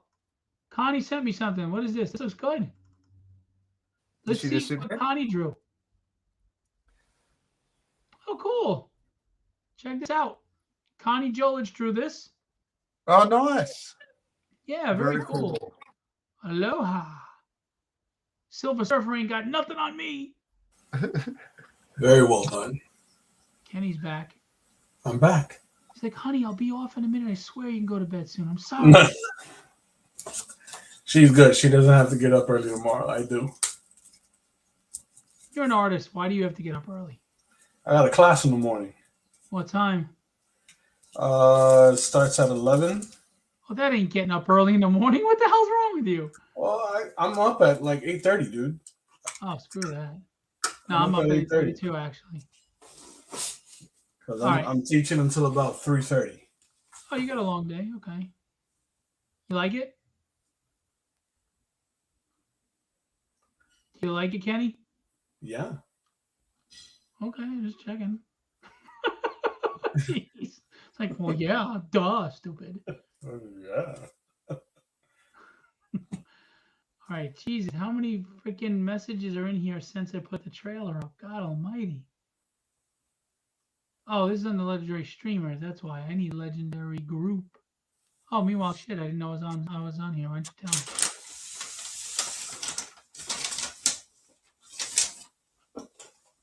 Dun, da, da, da, da, da.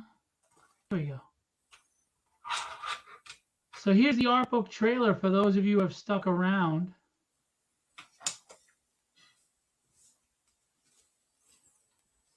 Okay.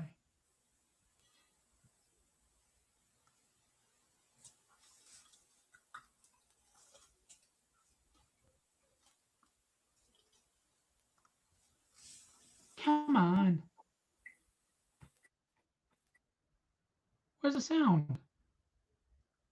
What the hell, man? All right, hang on. That's not as impactful. It's ruined. Present. Share screen. Sound. Click on that mofo.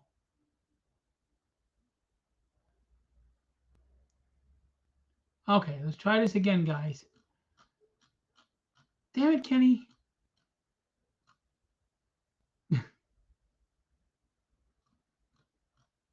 You're messing with me. Your mic was muted, and I was like, shit, did I lose all my sound?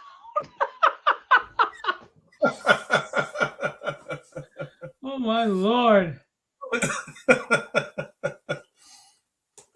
These things are always a good time. Well, that's because I'm here.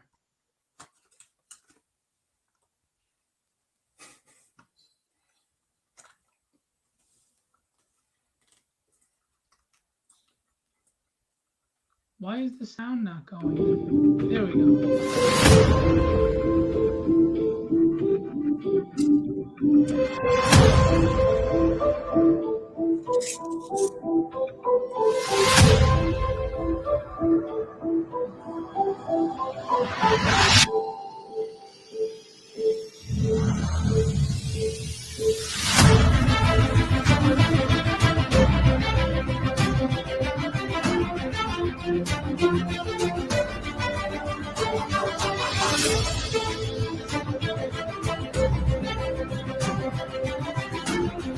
Run to the dragon!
Sweet candy nuts! So what do you guys think? All right, why won't this shut off? There you go. So what do you guys think? Sensational. I'm talking to them. Oh. I can't help it. I'm excited about it. By the way, here's the deal, people. If we reach a certain level, we're going to unlock the best stretch goal yet. Phil Russert's art book. What? Phil Russert's art book. Okay. Will's on mute and he's laughing his ass off. You just wait. The compilation of shit I'm gonna put in there, you all won't even look like professionals anymore. Oh my, I'm gonna bury you guys. You didn't know I could draw, did you? I fake it. I pretend I I can't. don't know. I can draw. Will, did I ever show you my Wendigo I drew? The famous John Byrne Uncanny X-Men 154 cover, or whatever it was, 151, something like that. Will, you're on mute, Will. We don't hear you, Will. William. Oh, you know what? Got the wrong one. There you That's go. why. We lost him off the stream. There we go. There you go. No, I have seen your drawings. You didn't see my Wendigo? I don't know if Yeah, I saw the Wendigo. Ah, you're missing out. I'll show you. I've seen some killer stick figures. Listen, you can mock all you want, but you wait until you see that book. You're going to be blown away. You're gonna be, oh my God, I didn't know this guy can draw. I like being blown away. It's great. Change one. I'll give you a category 6 hurricane. How's that sound? Sounds good. Do it. It's only 3 p.m. there. Oh, lucky you. Yeah, we're way past the time I said I was going to get off. Yeah. Because, Will. It wasn't my fault. Get off my lawn. Oh, wait. I'm still eating. Because I'm still drawing. Yeah. Oh, we put the underwear in. Sweet. Let's show that. As pretty as you may think Kenny is, I want to see the art. I'm not suggesting you do it, but part of me thinks it's cool if you just left the colors you have. Or without the blue. Yeah, for some reason it's kind of cool. But I put the blue in, but I'm just saying, maybe you should scan that. That's cool. What color belt do you reckon I should do? Because in some pictures of the Fleischer one, they're just red with the shorts. Or some it's yellow too. Yeah, so what do you want to do? Do you want me to do red or yellow? I think the yellow's a good contrast, and it goes in with the S in the chest. Yeah. That's my thoughts. What do you say, Kenneth? Yellow, for sure. Go with the gold? Yeah. Oh, excuse me. It's gold. It's not yellow. It's gold because we are just special. We're just the elite. We don't go with piss colors. We go with extravagant colors. We go with colors that are marvelous. We don't go with pee-pee. That's a very practiced voice. How long have you been doing that? Is that one of those? You're on your own. Everyone's in bed at night. You don't know about me, sir. Don't judge me by my lisp. You are phobic of some kind. I'll figure it out. Oh no, I'm not scared of you. I'm just curious. I'm just curious. Oh, you are? Well, welcome to the club. Just curious. Oh, you didn't tell them yellow. It wasn't yellow. It was gold. You didn't tell them about the announcement for when they can pledge for the book, when it's going live on the date. I really said November 1st. Did you? I didn't hear that bit. That's because you're busy drawing late. I give you my best, Phil. That's all I can say. Well, shit, we should have shut down an hour ago then. Oh, snap! Oh, wow, man. Wow. We are going to wrap up, though, because as much fun as we're having, I would like to go relax. I am tired. And when I say relax, I'm going to be doing something while I'm sitting in front of a TV. I'm going to be posting or responding or answering emails or something. Connie's got to go. Have a great evening, y'all. You too. Connie. Thanks for hanging out. Thanks for showing us your art. We appreciate you. Very well. Hey, Gerald, what you got for us, boss? Mm-hmm. Gerald. Oh, Gerald. Imagine me if I was drunk. If I did drink. I'd probably be depressed and sit in a corner on a blubbing pile of snot and tears. Right. And Will would be there like, I can use that for the watercolor. Come here. I gotta finish this painting. Talking about painting, how'd you go with your painting, Kenny? I saw you post some photos the other day. You were painting.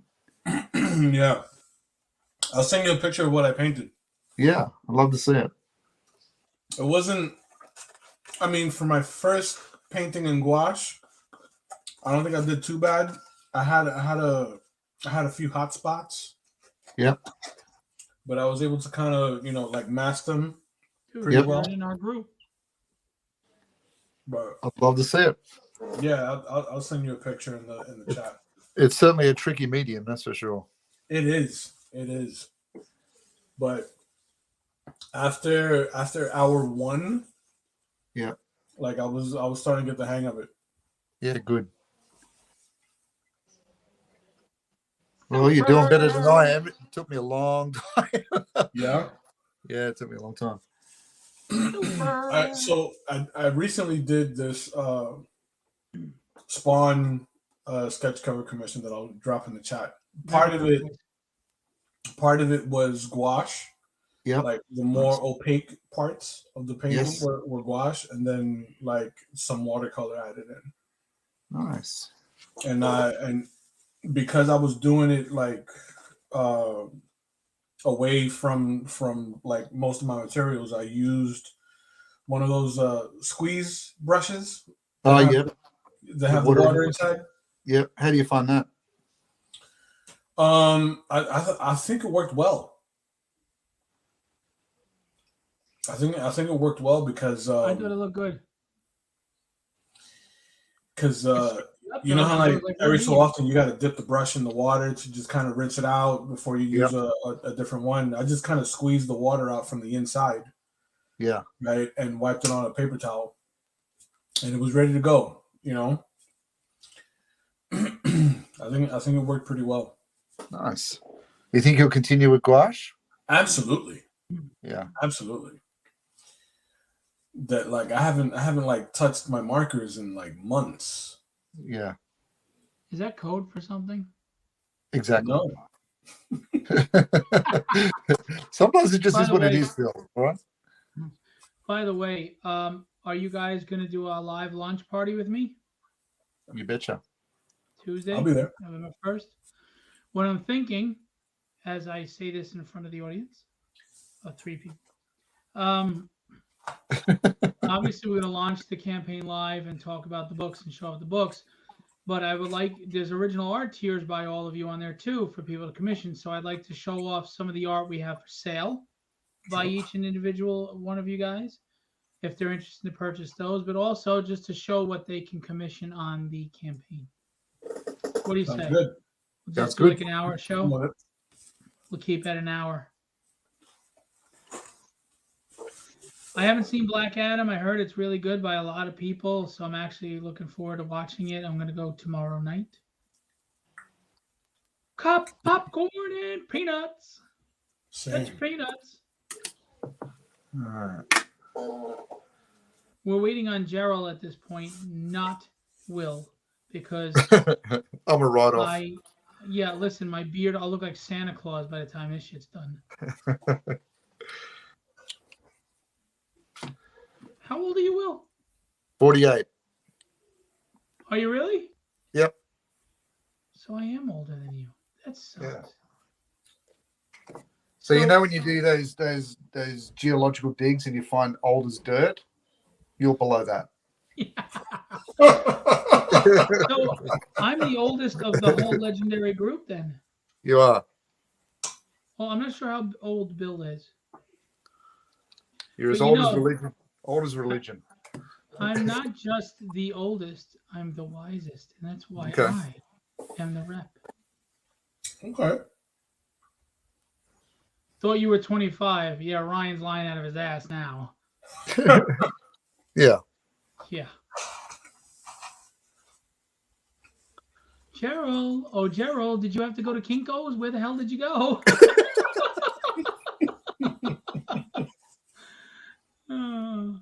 Oh, Robert's still here. I'm the old. Now, I went over to Robert Gencarelli's house with my family one day to barbecue. Hi, babysat Moses. And I have to tell you, I hate the motherfucker. No, I'm just kidding. I'm just kidding. I'm just kidding. My family really liked him, so I guess I'll put up with him. You guess you keep him. I didn't say that.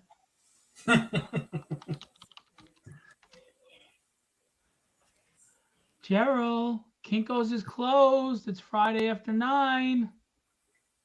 In fact, I think Robert's got one of my Superman pieces. I think I did out of the one I did. Yeah, out of he does. Princess. It's hanging up in his man cave. Yes. The flying Superman. Yeah. Yes, he had the one that I wanted to get.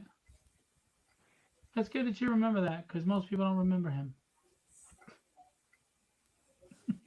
Man, I took a dig and nobody even heard it. Nobody even got it.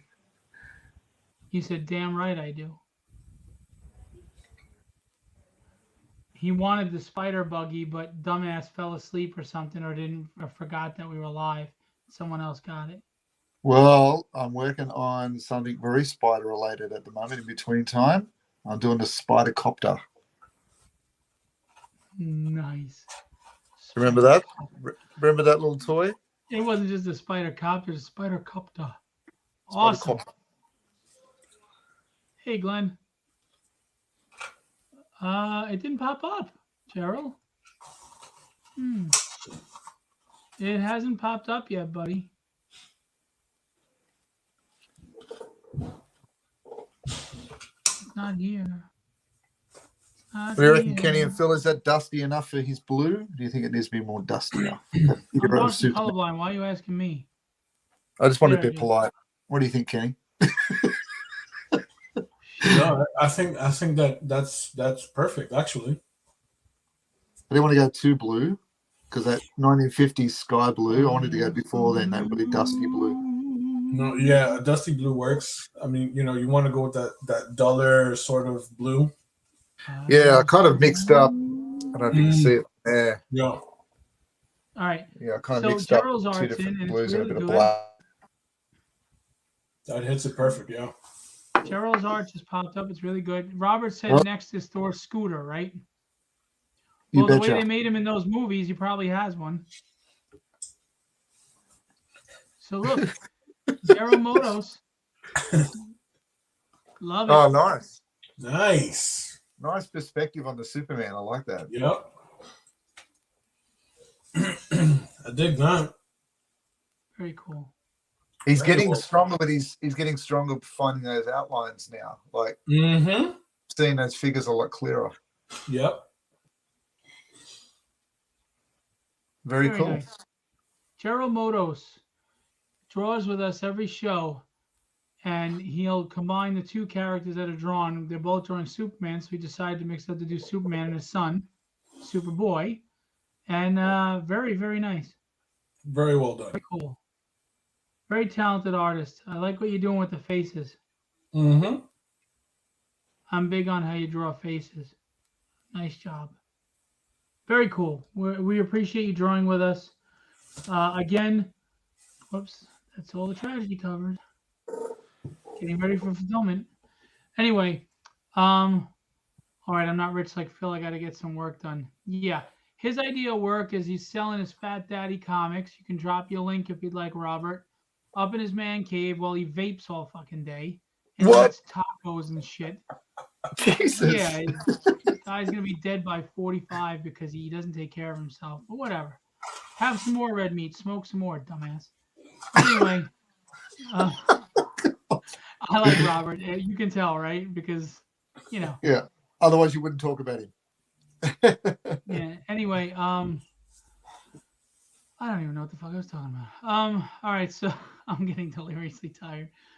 So Gerald Motos has his show. Check it out this Sunday, 1:00 p.m. Let it out on Comics Cast. Joe Tolliver is the owner of Comics Cast. Gerald Motos is the host, and he pretty much runs that show because Joe is traveling a lot with the military. And Gerald is the man to reach out to if you'd like to try to appear on the show. It's a really good show for up-and-coming artists. Again, a lot of the legendary artists have been on there. And Gerald, it's a really good show that you draw live, and they have themes, and They talk about career and they show everything, and if there's campaigns. So it's multifaceted. It's enjoyable. Gerald's a likable enough guy, nice guy. Doesn't want to do my fucking cover or my Nightcrawler for whatever reason, but he's a nice guy, and we like him, and we appreciate what he does with Comics Cast. So go check that out, 1 p.m. He dropped the link before, but Gerald, drop it again so people can see at the end of the broadcast. Kenny Calderon again. Unfortunately, I don't think I can pull it up again right now, but we'll post it. His Superman is available for sale along with some other pieces. Otherwise, it's going to Baltimore. And Will Pleydon, basically, when you're retiring, maybe you'll have the money because that's when the piece will be done. So, it works out the timing, right? You retire in 20 years, you've got your pension, you've saved up money for 20 years, and Will's finishing. You'll have money for the piece. So, beautiful wash painted Superman coming your way. So, check that out. We ask you to please come see Kenny, Gary, Alex, and myself at Baltimore Comic Con. We're going to post Sunday. I'm going to post where we're going to be at. So come check us out. Gerald said, Will and Kenny, awesome art. Thank you. And you're welcome for the plug anytime, my friend. We take care of each other. That's the point. And I want to remind you, November 1st, which is a week from this Tuesday, the second most important Kickstarter campaign of your life. First is tragedy. But anyway, I'm kidding. The most important Kickstarter campaign of your life in a world where Kickstarter campaigns launch on a Tuesday, November 1st, will be an art books campaign for the Legendary Illustrations artists. Come check it out. Tuesday, November 1st. We are launching at 8 p.m. and we will go live at 7:30. So come on out and back the books, because we is some starving artists. Starving. Hungry.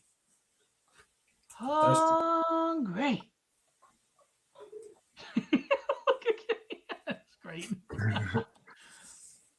Will's like, I'm just trying to get this painting done. Stop distracting me.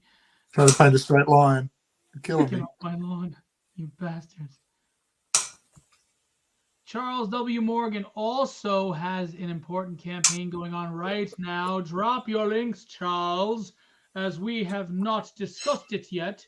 But Charles W. Morgan has a crime noir revenge tale called Cold Cutter with 2 covers by Kenny Calderon.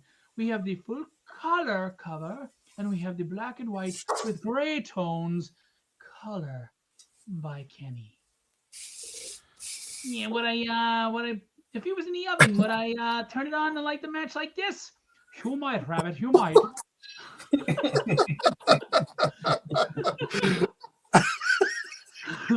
What? You might, Rabbit, you might.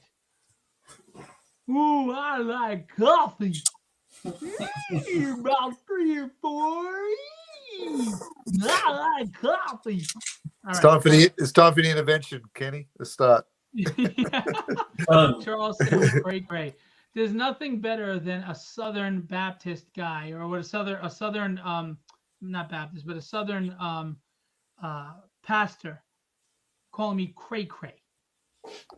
I wish we could hear him say it in his Southern drawl. That would have been hilarious. Y'all is cray cray. Anyway, we love Charles. It's a crime noir revenge tale that I've had the great pleasure of reading and editing the script. And I didn't edit the sequentials, but I edited the script. And it's a good tale. It's a fun tale. It's a $10 book. It's worth your while. 26 pages. Got some really nice original art left, including a cover. We got a Kenny Calderon cover. We got a cover that has colors by Rob Powers. Rob Powers trade dressed the damn thing. We got Legendary Illustrations all over that bad boy. Can I get an amen? All Amen. That was weak. Anyway, so go check out Cold Cutter. It's got 6 days to go, Charles? Hey, Charles, how many days does it have left? Well, Sling Blade. I've got 6 days left. 6 days. See, I'm paying attention because I built the damn page. You ever see Sling Blade? That's a great movie. Yeah. Not much, and pretty much not for that. All right, go check that out. Oh, and Alpha Dogs. Go check out Alpha Dogs by John Dexter. He's not here. He doesn't know I'm plugging this, but you'll let him know by pledging. Alpha Dogs, live on Kickstarter right now. I think with 12 days left or 13 days left. That's a really good tale, especially if you like animals. Go check it out. Deacon.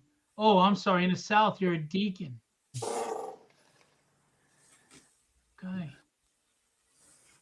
He was like, not a preacher, fool. I'm a deacon. Don't you be calling me one of them preachers. I'm a deacon, damn it. Ooh, you just made me curse. I'll fuck you up. I hope Charles is laughing because you know it's all in fun. I love you, Charles. If I went that way. But anyway. I do need sleep. All right, guys. We're going to leave this how we always leave this. Right? All right. This is going to be scary, but are you ready? I'm never ready. Who's going to start? Listen, let Will start because his accent sucks on the end. I'm sorry. See, that's how I love ending with you. Is I just get insulted every time. All right. Whoever wants to start. Don't all jump at once. Okay. Be legendary. Oh. Okay. I'm winding up to it. And have fun storming the castle. That's so fucking What do you want me to do? I'm not